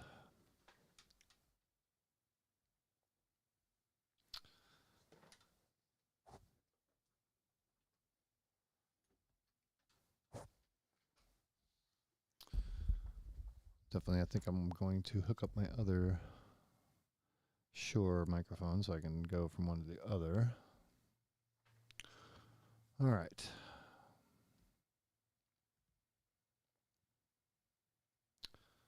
What did that say? Stop making stupid people what? Let's see. I missed it. Okay. The feed. The feed never ends. Okay, so let's see. Let's take a look at some artists.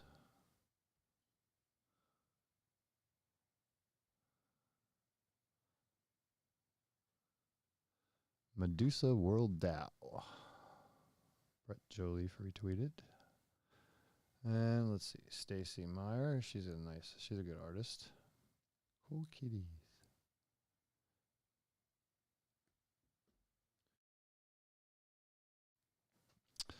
Some AI kitty octopus things. Chris Gray has a space coming. So it's very interesting to see the range of artists around the world who are doing really cool things. And everything from photography to AI art to hand drawing. There's a large, oh no, it's the MetaQuest. There's a large number of Nigerians who are in the space who are seemingly amazing artists. A lot of them hand doing pencil drawings and ink drawings and all kinds of stuff. So that's pretty cool. And let's see, make sure I'm not sure everybody's still there, right? Okay. So I can go out of that.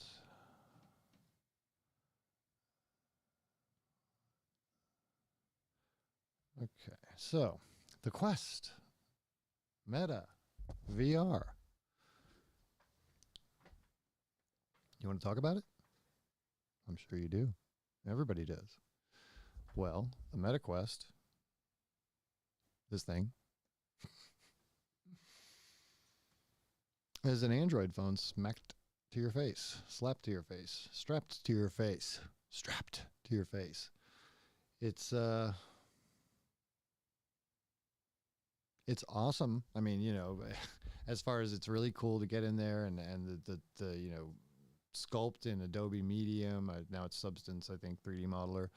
Uh, Gravity Sketch, doing 3D tours, virtual tours. I can't last more than 45 minutes in the damn thing. It's screen refresh rates, it's the lenses themselves, the disconnect you, I guess, feel from the real world. And I've told people I can, be on a deep sea fishing boat and not have a problem.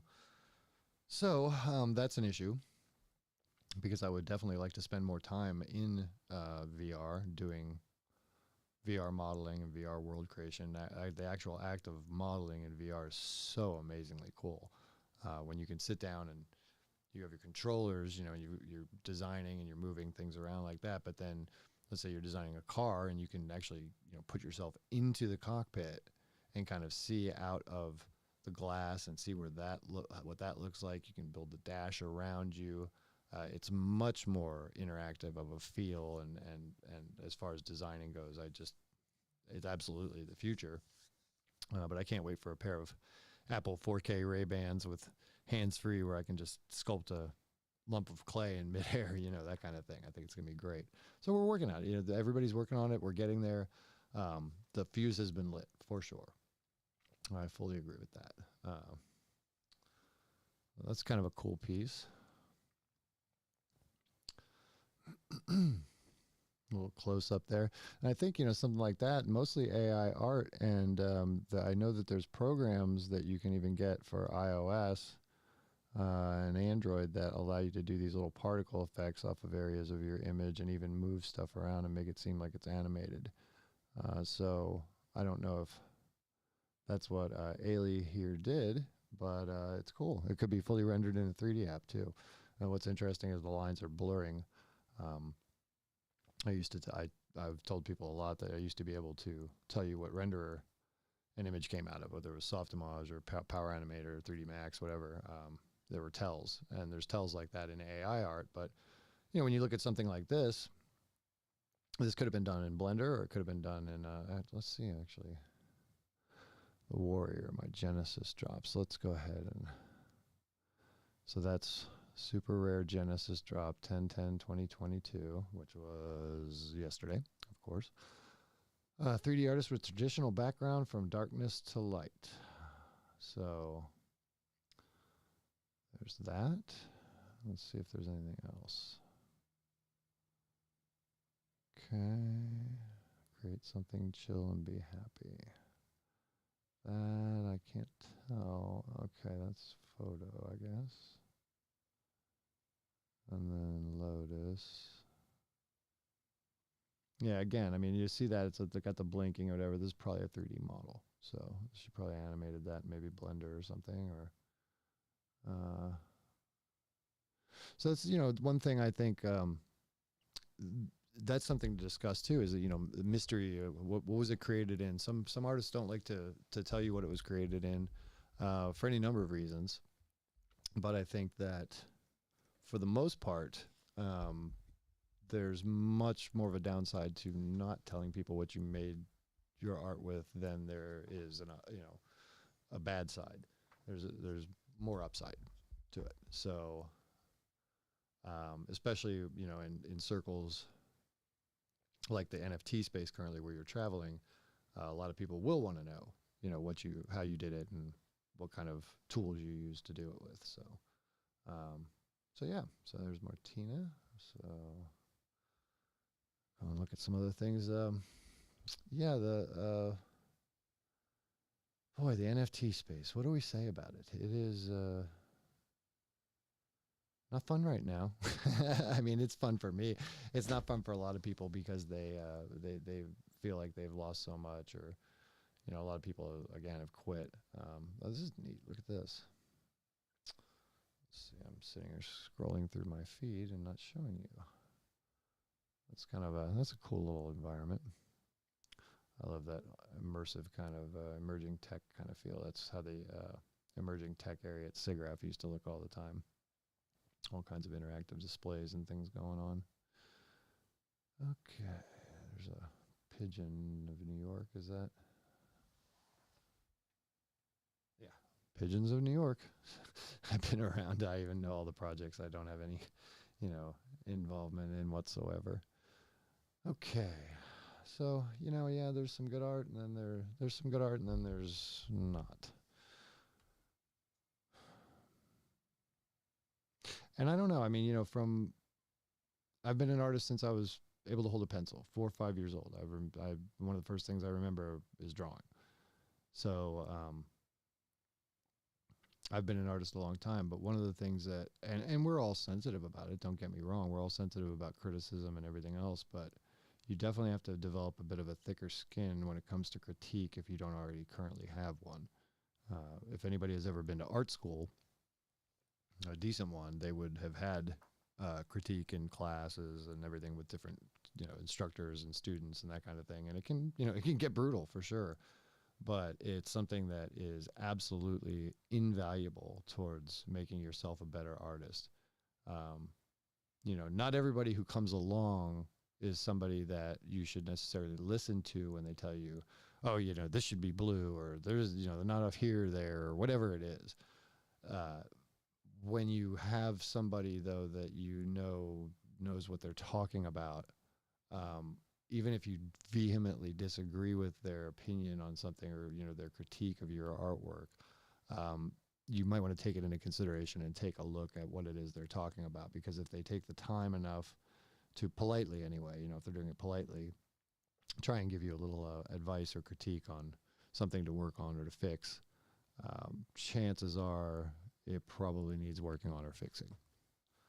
So, and it's hard to admit that sometimes as an artist, as a creative, that, oh, okay, no, that's not right, or no, that could be better. So let's see, where else do we go today? CSS coin. Yeah, and the whole coin thing, I think, tokenizing your community, offering rewards. When I hear people say I'm giving 80% back to the community and those kinds of things, those aren't sustainable business models.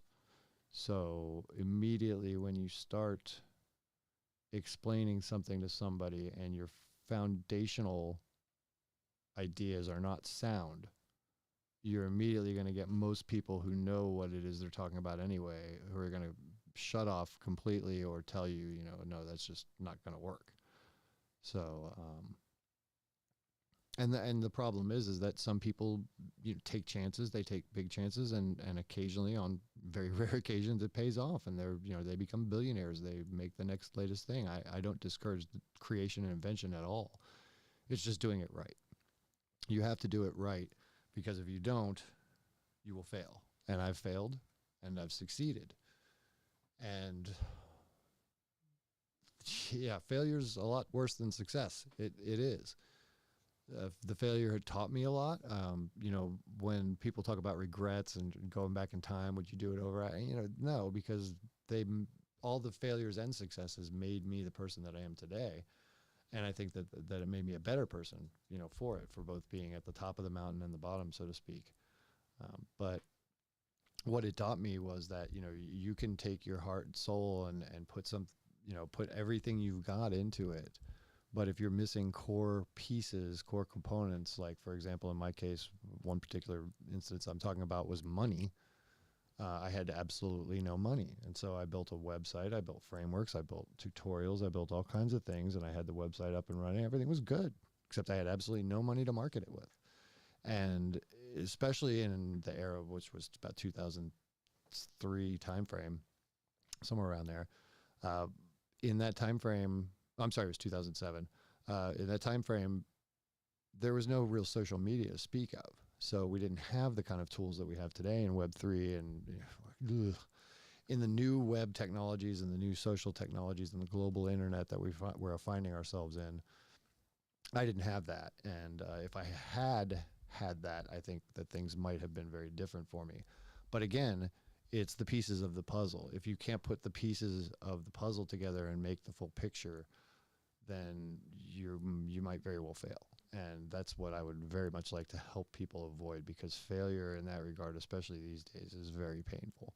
It can be very painful. It can break up families. It can hurt you. It can cause people to commit suicide. Failure is not a good thing if you can avoid it. But if you do fail, learning from it, gaining the experience, finding out where you went wrong and choosing not to do it again is definitely something that you should want to do, and never stop trying. Failure is not an option as far as stopping you.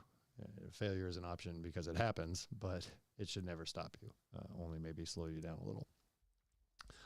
So we're going to talk about everything we can talk about and more. It is 1:51. I've been going probably for about an hour and a half without the technical issues, but we've been doing okay this morning. I'm getting a feel for things and getting a feel for what we're going to have to do as far as structure. I'm going to also be setting up my cameras so that we can go over that way, and I can do some artwork and 3D on the big system with the Wacom tablet. But again, we're just kind of getting to know people here and talking and chatting and seeing what happens. And look, I got a link. Let's see what this link is. Let's go see. We got a DM from somebody special. Look, Discord, a new way to chat with friends and communities. You've caught our attention, and we would like you to invite you. Hey, you've caught our attention, and we would like you to invite you to our VIP list. Interested? Join us. Join us. Join us. Mark your calendars for this Thursday, October 13th. Min opens at 8. For what? Okay. Why does this get me? Why does this get anybody?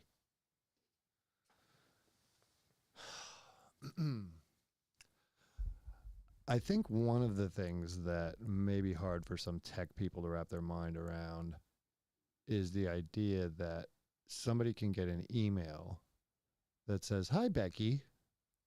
How you doing? We'd like to sell you this thing." And they think it's personalized to them. Oh, yeah. It's personalized to them, all right, through a script and a database and everything else. So nothing's personal. These are spam. What we're going to go ahead and do right here is we're going to delete and block and report them.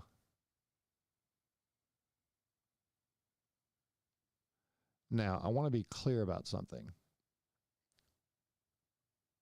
I am not a snitch. I do not snitch on people in real life. I do not do anything like that. If somebody is being hurt or something, I mean, children especially or something like that, that's a different story entirely. I'm talking about just, being a little, I'm going to tell on somebody. No, that's not me. But what I'm doing here is I'm actually helping to clean up the network. So I'm doing everybody a service by doing this. And, let me be honest here, people. I'm going to be perfectly honest. There's communities that I have joined. I have become a part of a few. I have been involved with a few. I have financially donated to a few in buying NFTs. I've become involved in one in particular, and I wouldn't necessarily mind getting involved in any other, communities or things that might be of interest to me. But what I will not do is reply to random DMs and garbage spams. And you've been selected for a whitelist and all this stuff. That's going to get you blocked because that is spam. So I don't know if any of you younger people ever heard of this, but people used to write letters to people. And they used to be very cordial and polite. And they used to say things like, "Hello there. My name is, and I'm with, and I'm about, and I'm doing this, and would you like to?" It's called information. Give it to people. And do it in a very personalized way if you are truly wanting someone to be involved in your organization or community. I do not respond to any spam at all, and I block it and I report it.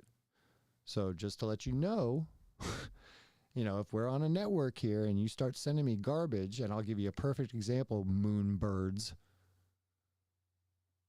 When you get weeks worth of spam, weeks worth, from multiple hundreds of accounts,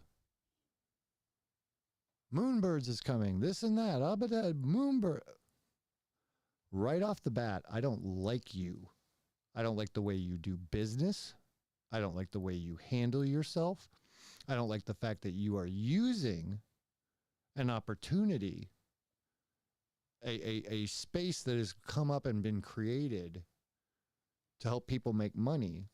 You are using it just like the people in the stock market do or whatever else to scam people out of money by pumping and dumping, by saying, I'm going to get mine faster than you can get yours, and everybody else come along for the ride and do the same thing.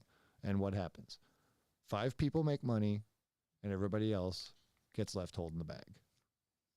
That is not a business model. That's a scam job. That's somebody looking at Enron and going, well, I can't do it that big, but I could do this.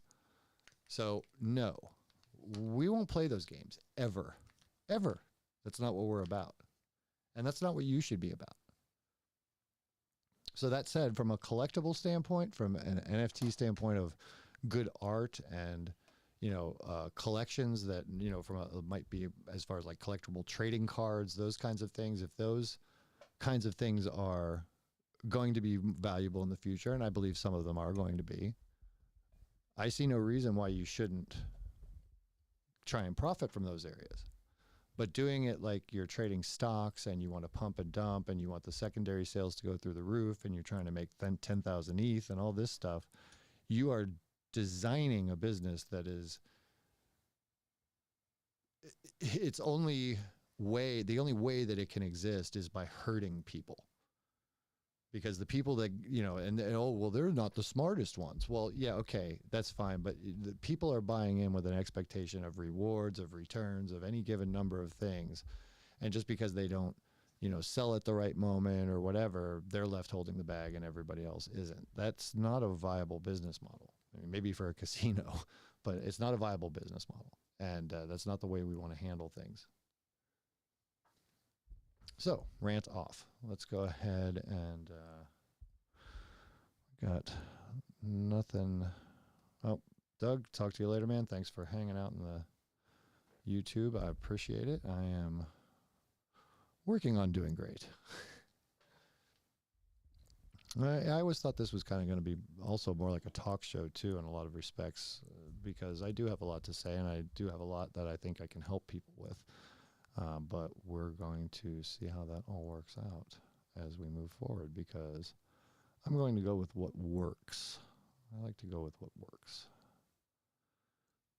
So let's go back to here. All right, so I'm going to take a quick break for about 5 minutes, and I will be right back.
All right, so it looks like we're on about a 10-second delay.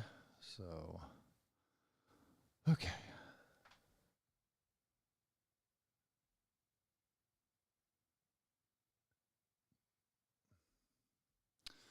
I am looking here.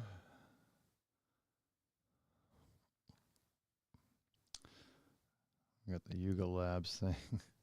Somebody is tweeting about. Faces SEC probe. Well, duh. They're definitely, I mean, they knew they had to know that they had an arrow, a target on their back. I mean, they had to know that. There's just no way that they didn't. So, Bud says, see? See what?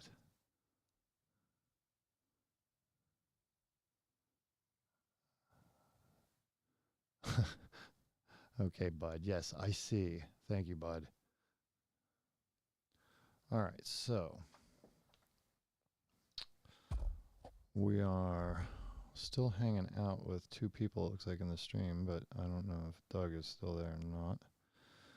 But anyway, whoever is watching or was watching, thank you for watching, and whoever will be watching in the future, thank you. We will definitely be more organized going forward. This is more of a test for some of our equipment.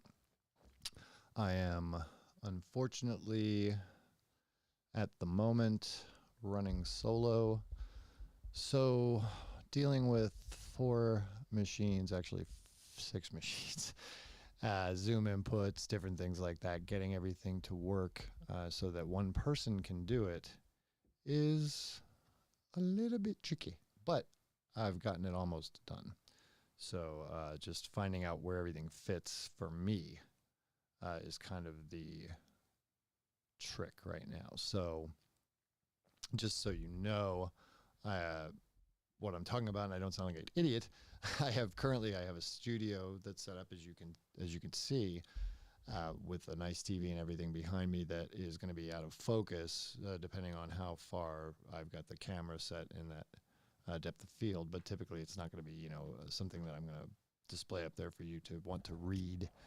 So I do have inputs going, capable of going to my MacBook Pro or my iPad. I've got the ability to screencast to anything, to the back TV, and then on that side over there, I have a large machine set up with multiple displays and a Wacom Touch and kind of a command center over there. So we've got a 4 camera setup, actually, 2 4Ks and 2 6Ks.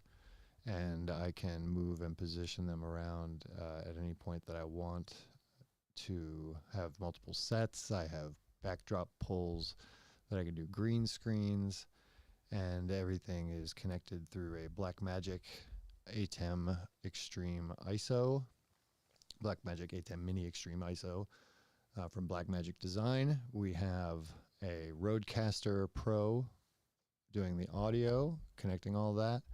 We have 2 Shure 7 SM7B microphones with Altec Lansing headsets, and a Stream Deck XL, which is right here, which is one of the things that I will be configuring as I go along for use case. One of the things that you can do sitting there, you can sit there and look at the thing all day long and put all these great things on it, but if they don't work for you in your workflow or what you're actually using them for, then they're going to be less effective. So I think that as we go along and we're building these things, we'll be telling you about them and helping you decide whether you want to buy these things or not. The Rodecaster is kind of a perfect example of that. And then you have a lot of devices in the $200-300 range that are very capable. They do a decent job. Some are noisier than others. And we're not talking about a full professional broadcast piece of equipment. Even with the Rodecaster, it's not completely broadcast pro, but I believe it's broadcast enough. I love it. It's a great. The Rodecaster Pro is an excellent piece of kit, but it costs about $600, maybe $700 actually. We could take a look, but it's not cheap. It is on the higher end of the consumer spectrum of toys that you can get. But it does have the capability to connect via Bluetooth to your phone It has the capability to connect via USB-C to your phone. I believe that's the case. Yes, it does. And so it's got a lot of capabilities that allow you to do a lot of input and output. It's got 4 XLR inputs for microphones. It's got stereo jacks and all kinds of ins and outs that you need for generally running a studio of, about this size. So I'm very pleased with it so far, and we'll be doing a full review of that as well. We like to do reviews of products. We will not necessarily be going out of our way to ask for all kinds of products, but when we do product reviews, we want to spend time with them. We want to take them up, not take them apart physically. We want to take them apart, really, beat them up and make sure that we give you a full review where we're not just taking it out of a box and pulling the plastic off and going, ooh, that's not really where we're at. We want to use the tools, use the technology, tell you where their strengths are, where their weaknesses are, and give you the bottom line on what the best is.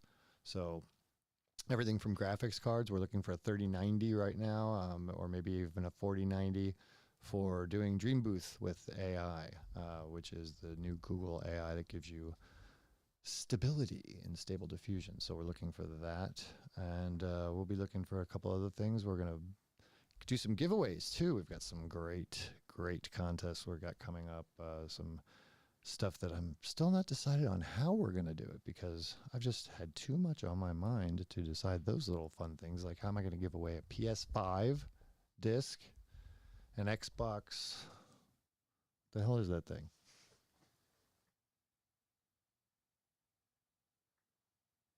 I think it's an Xbox X, 1 terabyte SSD, 4K, and with a controller and games. And we've got an OLED Switch, and we've got some helium miners too to give away. So we are going to have a lot of fun, and I highly encourage you to go and sign up on the website page that is our newsletter sign up, because we will be giving you information that way. We will also be giving you information through our Twitter feed. And moving forward, we will be doing some special invite-only things on, oh my God, I can't believe I'm going to say it, our Discord server. So we're going to start off with some Discord. I think primarily I want to use Discord as maybe a way to do some quick show-off stuff, because we have Zoom Pro as well and all those things, but just Discord is a kind of a landing pad for people who are used to Discord, but it's going to be pretty exclusive, I think. We were talking with Cristiano, our buddy over at Expert Advice, WTF, at Hey Cristiano, if you want to follow him. And just talking generally about how he's got the best channel, his Expert Advice. Discord has the best Discord around, the least bots, the least garbage, and that's because it's basically invite only to a certain degree. And yeah, the problems I have with Discord run so deep, I don't even want to go. Maybe we'll go do a Discord episode one day. But as far as Discord goes, I think that it would be used as a staging area for us. It would be something that, will get people involved, but the bulk of the information is not going to exist in Discord. It's too it's in disarray. It's not properly indexable. There's all kinds of issues I have with it. From a peer communications platform, if they open sourced it and had a better plugin architecture that wasn't so security risk laden, then I might consider using it more. But there's just too many issues with it. So anyway, but we'll use it. We'll use any technology that we can get our hands on, if it works, if it is capable of being used to get out our message and to bring people together and to help people. We will go out of our way to use it. So right now we're doing our YouTube live broadcast, but we will also be working on getting our simulcasting going, where we're going to broadcast live to YouTube, Rumble, and maybe even a couple other streaming services if we deem fit.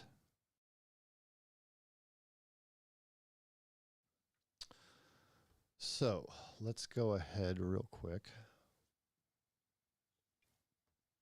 And yes, you will see me drinking the Bull of the Red.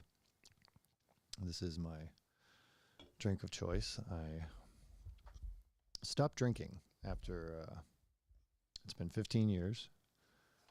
15, I don't even count, but I don't even count. My wife does. And she's definitely glad I stopped drinking. And you know, when I was, and that's the thing too, you know, when I was drinking, I was a functional alcoholic. Um, but I was not at my best ever, I don't think. You know, now I am. I'm at my best in a lot of respects. And I have humility and grace and the humbleness and the patience and the wisdom that comes with age. But I like to go balls to the wall and go crazy and have a good time and enjoy myself too. So I just don't drink. I don't do that. I don't do that part. So, but you know, if that's your thing, more power to you. You know, go ahead. But I would highly recommend not doing it to excess. Macular degeneration is a thing. Look it up. Your eyes can be damaged from too much drinking over time, and mine were not badly, thank God, but enough. You know, where there's I have color issues when it comes to contrast. So if something is a very muddy contrast, like the same kind of, you know, mid-gray kind of contrast, and it's a color like a green or a brown or something like that, it can look the same. So, but it's called macular degeneration, and your eyes definitely can be damaged from alcohol long term. So just fair warning. Anyway, okay, so yeah, and art, man, whew, wow. Let's talk about art. Let's talk about art for a minute. Let me see if I can get comfortable here. I'm gonna have to get a couple nice big chairs in here or something. Okay, let's talk art. That won't work. Okay.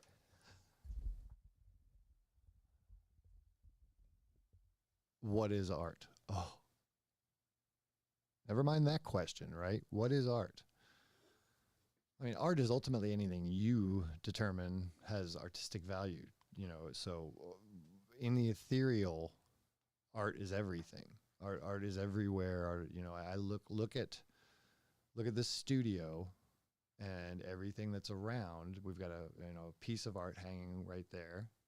And we've got the MacBook Pro, which is a sculpted piece of art. We have this TV that's displaying animation, or I think maybe video of sharks. So it's kind of art. Everything that's designed is art. Your table, your chairs. To me, they're in ways every bit as important, if not more, than a painting. So, you know, you have the Mona Lisa. The Mona Lisa is important. Why? It was important. It's important for when it was made. It was important for who made it.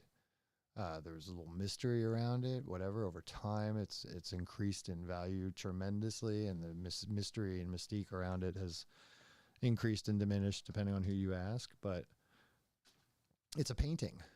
It's a painting. It does ultimately nothing for anybody except to exist, to be looked at, which is fine.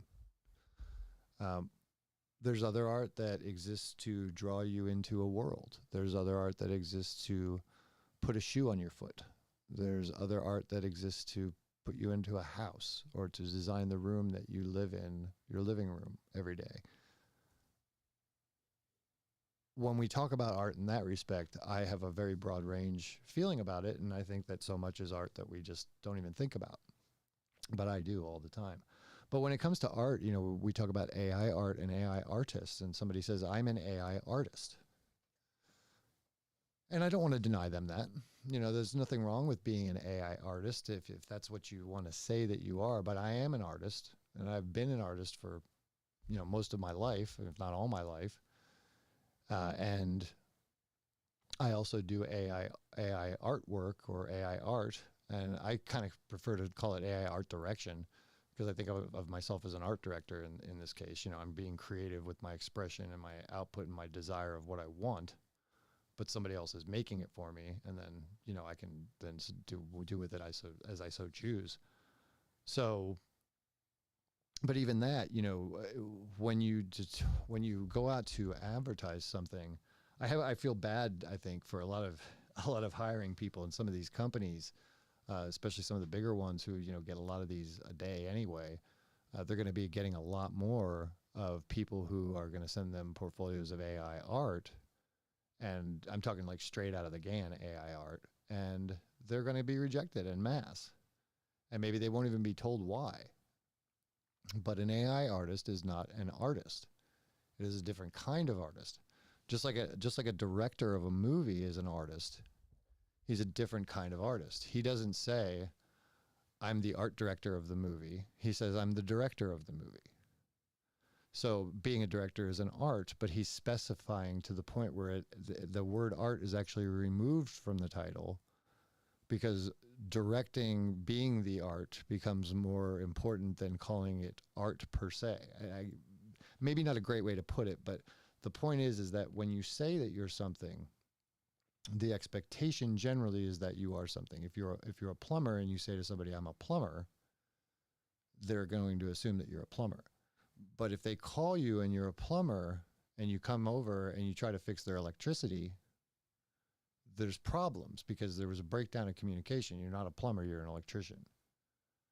So as an engineer, or as a prompt engineer, or as an AI artist, or as an artist, delineating what you are, being honest up front about what you are and what it is you do and what tools you use, I think is very important, because it's not only important to you to make people understand what it is you do, but it's honest, you know, and you're never going to be accused of trying to snow somebody or get one over on someone. And I think that that's very important moving forward. Your social standing, the ability for you to make a living will depend very much on your honesty, I think, moving forward in the future. So as an AI artist, I have nothing against people who are making AI art. I have made over 80,000, probably closer to 100,000 now, images in AI art software programs. Everything from Midjourney to DALL-E 2 to Dream Studio to some weird one called Crayon to Stable Diffusion, which I'm running locally on a 3070 right now, and I have another system with a 3070 in it. I just have to install Windows on and get running again because it was my mining rig.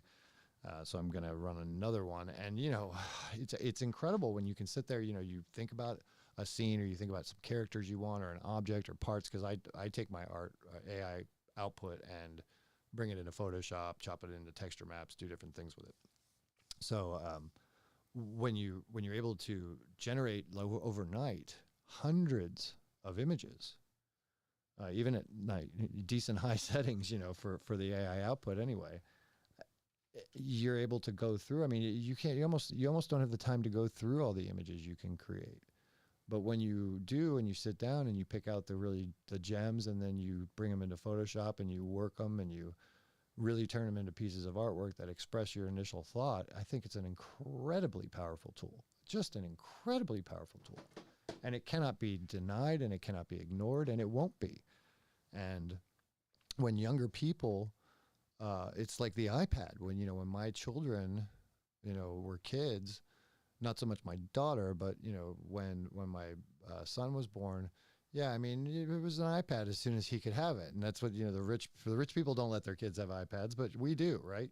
But yeah, they grow up on it. So when you have kids who are going to grow up being used to generating images with simply their thoughts by typing them out or speaking them, then rules will change. Rules are changing for art. And we need to look at that. We need to think about it. We need to talk about it. And we need to make sure that we're doing something about it, which is showing people what true artistry is, showing them how to create that artistry, how to bring something beyond the GAN, whether it's using Photoshop or Krita or whatever it is your weapon of choice might be. How do you take it and make it something that I can't, after seeing 1 million images plus now of AI art? How can you make something that I go, hey, how'd you do that? How did that happen? If you can make me say, how did that happen? You just did a good job. Because I mean, I can go in, I can show you pretty much, yeah, that's a Midjourney girl. Yeah, that's Wombo Dream. Yes, that's, Stable Diffusion because it does that squiggle thing. Yeah, there's certain tells, just like poker players have. There's certain tells that you can tell. And of course, it's getting better. And of course, there are people who massage the GAN, and myself included. I'll run things through. I'll in-paint multiple times. I'll take something from Midjourney and pop it over to Stable Diffusion and then back. Some really, really neat things that you can do with that, for sure. And we were talking about far more than just being a prompt engineer at that point. We're talking about almost, to me, it's almost like a mad scientist with a bunch of chemicals in a laboratory where you're kind of pouring things in and seeing what turns green or blue and hoping stuff doesn't explode. You know, that's kind of where you go with it. So it's a lot of fun. You know, it really is. It's a tremendous amount of fun. And to be able to see, especially as a writer, I'm a writer as well, and to be able to see your output that quickly from your thoughts, it's a new way of doing things, and it's going to stay around forever, and it's going to get better, and it's going to get crazier, and it's going to get wilder. And I already saw a text to 3D. Let's see if I can find that one. There was a text to 3D GitHub repo that supposedly made it so that you could actually do 3D models with a text prompt. And there it is. No, that's not the one. Okay, so is it Code Tiger text to 3D? So yeah, they're working on it like right there, right here on GitHub, compviz.stablediffusion or /stablediffusion, excuse me. Okay, so I really need to do this closer, but it's hard. Hold on just a second.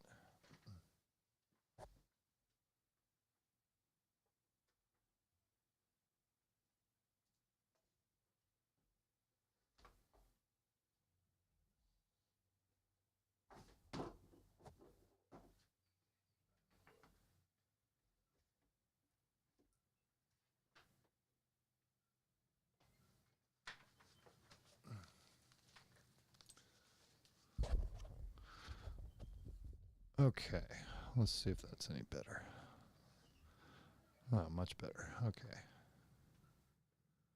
I've got to get the split screen going on this thing. Okay, so a new model known as Dream Fusion has been released, but it doesn't seem to be open source. So Dream Fusion. Anyway, so yeah, getting back to that thing where I was trailing off about the artist thing and calling yourself an artist or whatever, you know, you have to understand that if I go out and say that when we're going to, that, you know, that we're hiring artists, I'm not going to be looking for AI artists in specific at all, ever. That's not going to ever be something I'm going to say, I want an AI artist. I want an artist. I want an artist who understands, you know, files and file formats and how to give me a PSD file and how to do it at 300 DPI at 3840 by 2160 and what that means and all these things. So it's going to have to be a little bit more than you just understanding how to do prompt engineering. And we want to teach that. We want to help you because schools are failing. You know, everybody, I think art schools and in great part are as well.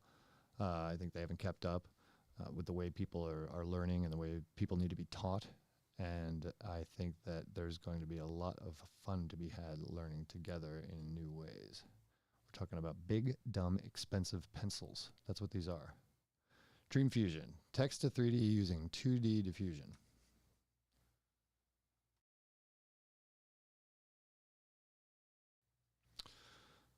Okay, so here we go. Here's the abstract. These are like the SIGGRAPH papers we used to get all the time for the emerging tech. So in fact, the Guerrilla Gallery, which was the venue that I founded along with Pat Johnson, a woman who I was friends with, we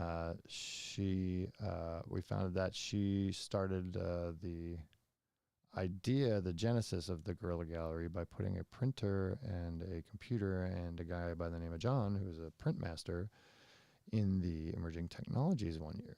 So I worked with her to turn that into a whole venue, which was amazing. It was called the Guerrilla Gallery, and it became the studio. So, adapting this approach to 3D synthesis would require large-scale data sets of labeled 3D assets and efficient architectures for denoising 3D data, neither of which currently exist.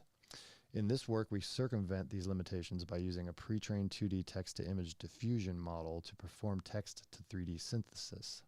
We introduce a loss based on probability density distillation that enables the use of a 2D diffusion model as a prior for optimization of a parametric image generator. Using this loss in a deep dream-like procedure, we optimize a randomly initialized 3D model, a neural radiance field, via gradient descent such that its 2D renderings from random angles achieve a low loss. The resulting 3D of the given text can be viewed from any angle, relit by arbitrary illumination, or composited into any 3D environment. Our approach requires no 3D training data and no modifications to the image diffusion model, demonstrating the effectiveness of pre-trained image diffusion models as priors. And then we can see the examples that they're doing here in little animated GIFs on the web page. And what's interesting about what they described, though, and I'm not sure if that's the case or not, but it sounds like you're not actually getting the 3D data. Like you're not getting polygonal geometry out of it. What you're getting is a representation that can then be dropped in and composited into a 3D scene. But it says because it says it requires no 3D training data. So that tells me it's probably not creating polygonal geometry.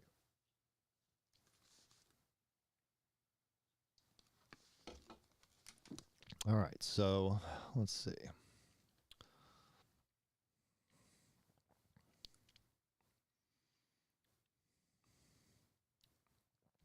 It's so funny, the words that you don't think about to use sometimes that you come across and it's in a prompt and you're like, well, duh, I never thought of using DSLR. I've used all kinds of different photo and different camera settings and different things in my prompts, but I never used DSLR. So I'll go over to my little notey notes right here.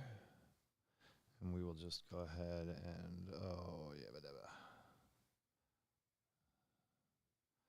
let's go ahead and cut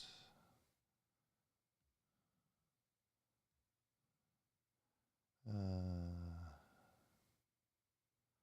Discord link.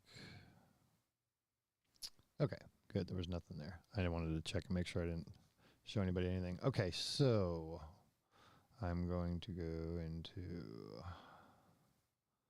all and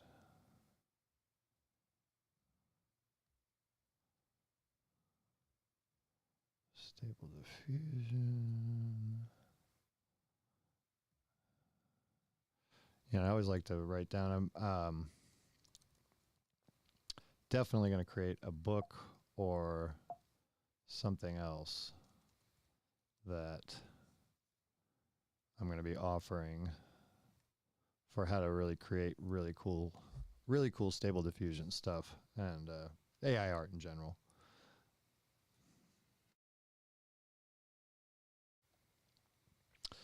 So yeah, let's see, a highly detailed metal sculpture of a squirrel. Well, that's pretty cool. Oh, pardon me.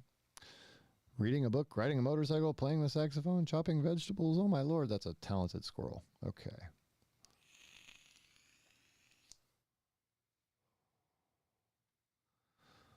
So yeah, this is interesting. It's inference data from images. It has 3D model. I'm wrong. Damn it. And there's the 3D model. Well, yeah, that's polygonal geometry. Frickin' cool.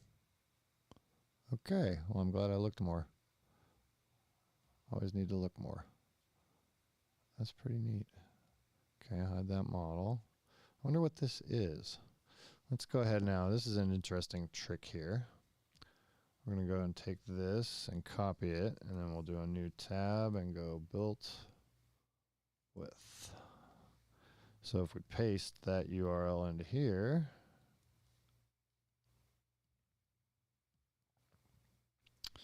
we got Google Analytics. Let's see what it's made with. That's github.io. Okay. So CDN, Cloudflare, Webflow. Webflow CMS. I've heard of that. I'm always interested in CMSs. Because I started out with like Joomla and Drupal and all that and went to WordPress a long time ago. But I've heard of this before. Webflow. Contact sales. Uh-oh. All right. Let's see. Polyfill. Okay. I was looking for any 3D tech they might be loading. Varnish. Web servers. So it's probably just some, well, we could do an inspect. How about that? Load the model. And inspect. Wait. Inspect. There we go. Now if we look.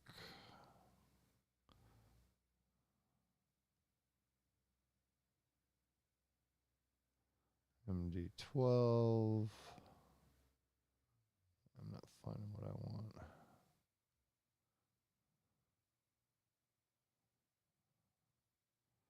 That's the container polyfill. Okay, so polyfill.js. So they're using a JavaScript called polyfill. So let's look at that.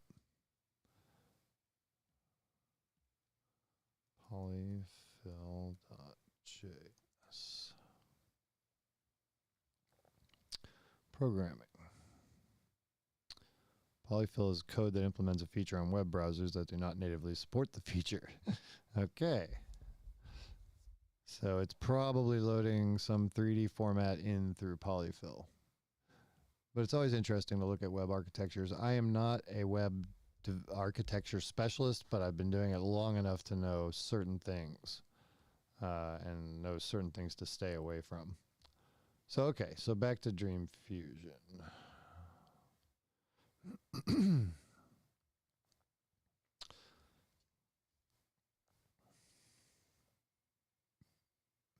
How does it work? Well, hey, let's just check this out then. DSLR photo of peacock, okay. Well, let's look at it.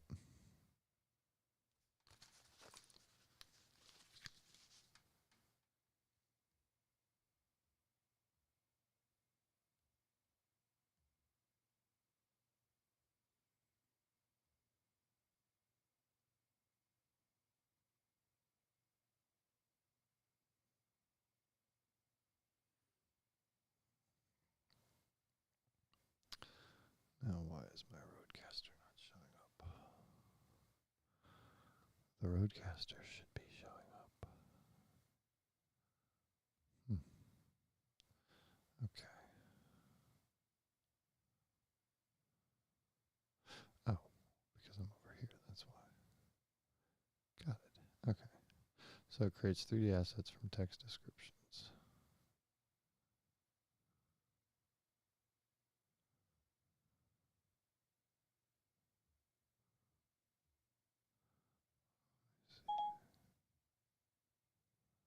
MacBook Pro speakers.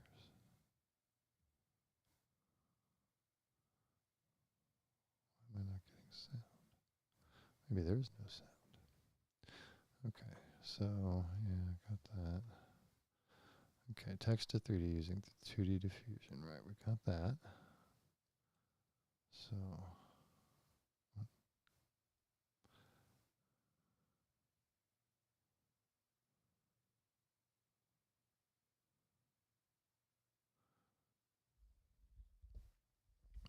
I don't understand how it's doing it with one image. If it doesn't have multiple images or data sets of the images, it's just, where's it pulling this from? It's amazing.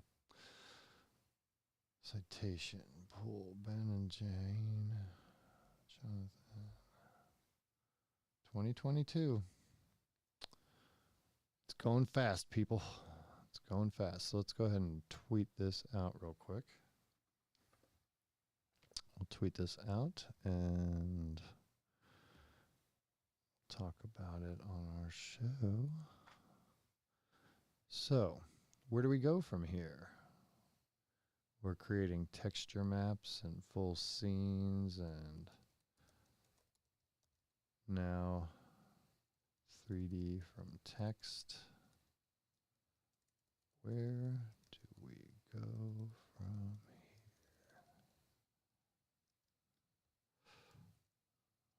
Live on StreamCatcher Society.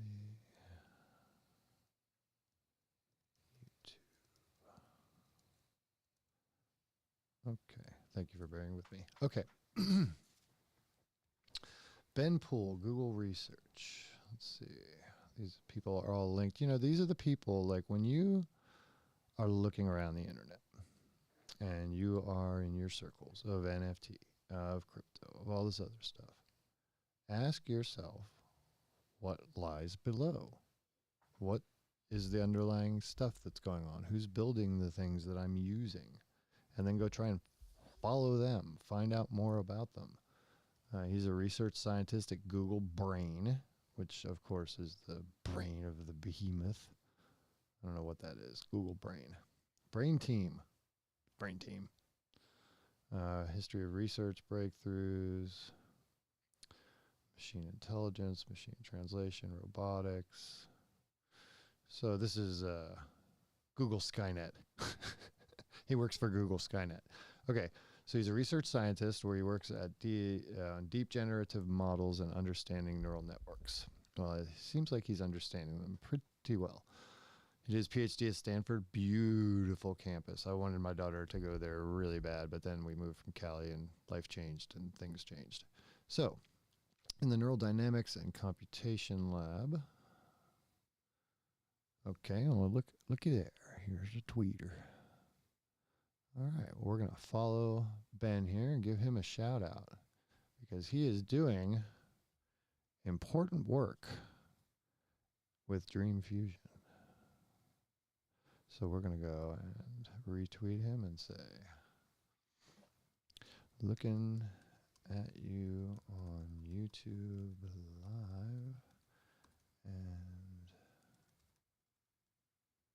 super impressed with your work. Thank you.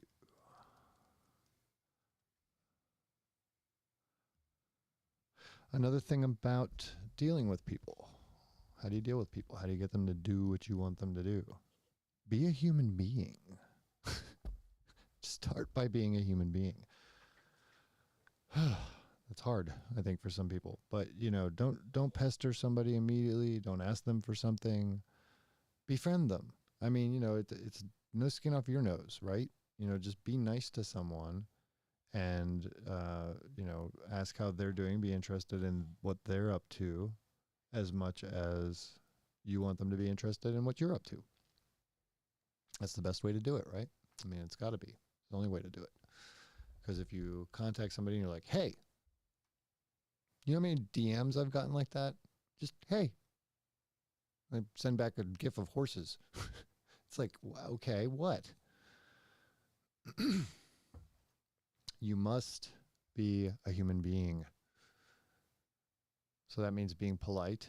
That means being able to read the room, being able to read who you're dealing with. I mean, you know, if you try, for example, although I don't know why you'd really want to, but if you tried to contact a movie star or somebody you wanted to get on a show or whatever, right off the bat, you're going to need to know, who am I trying to get? Well, you say, oh, I know that. I'm trying to get them. That's not what I mean. What I mean is that you need to know inherently and understand that this person probably gets 1,000 requests a day. They are handled by at least one handler, by at least one social media person who's a filter, at least. They will never see your stuff unless it rates or the person doing the screening, making the decisions is impressed enough to allow you through for whatever reason. Or if you do an end run around and you do get the person's attention somehow, you better get their attention. So I'll give you a good example. And so this is something I should probably apologize on camera for because I felt really bad about it. I really did. And this is an example of I shouldn't really feel bad about it, but I do because they actually went above and beyond. I was supposed to attend a seminar on Adobe Experience Cloud, some of their content management stuff and that kind of thing. So I apologize to the group that I stood up on that. It was unavoidable. But they sent me a nice little box. I still have the image somewhere. I'll post it to the site at some point for our show notes here. But they sent me a box, which, again, I don't drink, but, again, thought that counts. Sent me a box of a couple of cans of a little margarita drink and a thing of popcorn and, a couple of margarita glasses, actual glass glasses. And it was a nice little kit. It got my attention. It made me remember. And even though I couldn't have, I wanted to go and I didn't, I'm sure they had better turnout. I'm absolutely positive that they had better turnout because it was going to be like a little drinking thing. I think they had a game or something that they were going to do. I mean, it was smarketing. That's what I call it. It was smart marketing. And you want to do stuff like that to get people's attention. If you're trying to go after somebody big, you're going to have to do something bigger or different or something. It doesn't necessarily even always have to cost money, per se, like mailing them something really nice or whatever. That could get lost in the mail too. My point is that you're going to have to know what you're going after in order to go after it properly. So if you are, getting the end run around from a company and you're not getting contacted by a marketing person or whatever, you feel free to go over somebody's head and go to the CEO and go, I've been trying to get a hold of your marketing person for 2 months and they won't respond to me. Because you know what? That's something as a CEO I would want to know. Wouldn't you? I would absolutely want to know that. So be a human. Don't be a rat. Don't be a jerk. Don't be somebody who snitches on everybody. That's not my point. But be somebody who can communicate with people, help them out, offer them solutions, give them something neat that makes them go, wow, this person's different. Be different. There's so much creativity going on in the art world and all the art and everything that I see. But people are like, all these artists are running a 26-mile marathon. They're doing all their art. They're getting their NFTs done and everything else, and they drop dead on mile 25, and they don't do any marketing or they don't get creative with it. They don't think about it from a perspective of, I've just been so creative for hours and hours and hours doing my artwork, and now I'm just going to be like, buy my art. That's not really the way it works. So anyway, let me see real quick here. I've got a couple of messages I want to make sure.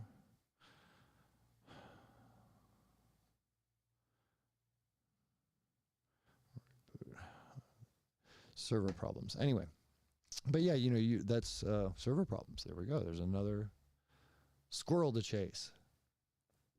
When you give up too much of your business to different entities that make it easy for you, a la Discord, a la Shopify, whatever it might be, the trade-off in ease of use comes in other ways that, they monetize your data or they aren't giving you analytics or they're not, whatever it might be. The more you control, the more responsibility you have to maintain and do and that kind of thing. But your profits are that much better from a business perspective. So it's the same kind of example of a Printful where, Printful's great in a lot of respects for small people. Well, it's great in a lot of respects, but it's great for small people and small artists and that kind of thing to be able to, put it on their Shopify site, put it on their WordPress site, whatever, but they're able to build a store and create merchandise and sell it with their own creations on it, and it's awesome. But if you really want to make big money, doing clothes and skateboard decks or whatever it might be, stuff like that, you're going to need to create them in bulk and get them made, usually in China. Yes, China. but you know, you're going to have to get those things made in bulk and sell them and, you know, store them and that kind of, but the profits are worth it if you can get there. It's kind of like import and export. I'm not giving too much away. We're going to have a great show. This is just day one. So, so listen, it's 2:48 already. I have blabbed on a long time. We've seen a few things, checked out a few news pieces of the day. I'm definitely going to have some people on to make it a little more back and forth interesting for sure. But we have a lot to talk about. And I have no shortage of topics, whether it's art or business, design, 3D, metaverse tech, where the market really is, reality checks. We're going to do a lot of reality checks on this show, and makers coming up in the future. So I am really, really excited. I want to thank everybody for whoever showed up here or whoever's going to watch this in the future. Probably not that many people because it wasn't that great to begin with, but I had a good time. I enjoyed getting my chops going here on YouTube and kind of figuring out a flow. I worked on kind of figuring out a little bit more about what I need to set up my stuff so that I can do things more efficiently as one person. And I think definitely we're going to be over in my other area doing a lot of artwork and everything too, so I'll have to figure out that camera schema. But things are looking good. I hope it was well lit and you could hear it well enough. We are also absolutely into hearing any comments, good, bad, and ugly, about this stream. Again, it was more of a test than a, hey, we're here, big launch, but we're going to continue to push forward. We're going to have another show on Thursday and at 11 a.m. And we hope that you will tune in with us and hang again. I think that's all for now. Thank you guys for showing up. Anybody who's watching in the future, thank you very much for being here. And we have great things coming with StreamCatcher Society. I think you're going to be really pleased. Take care. Peace. God bless.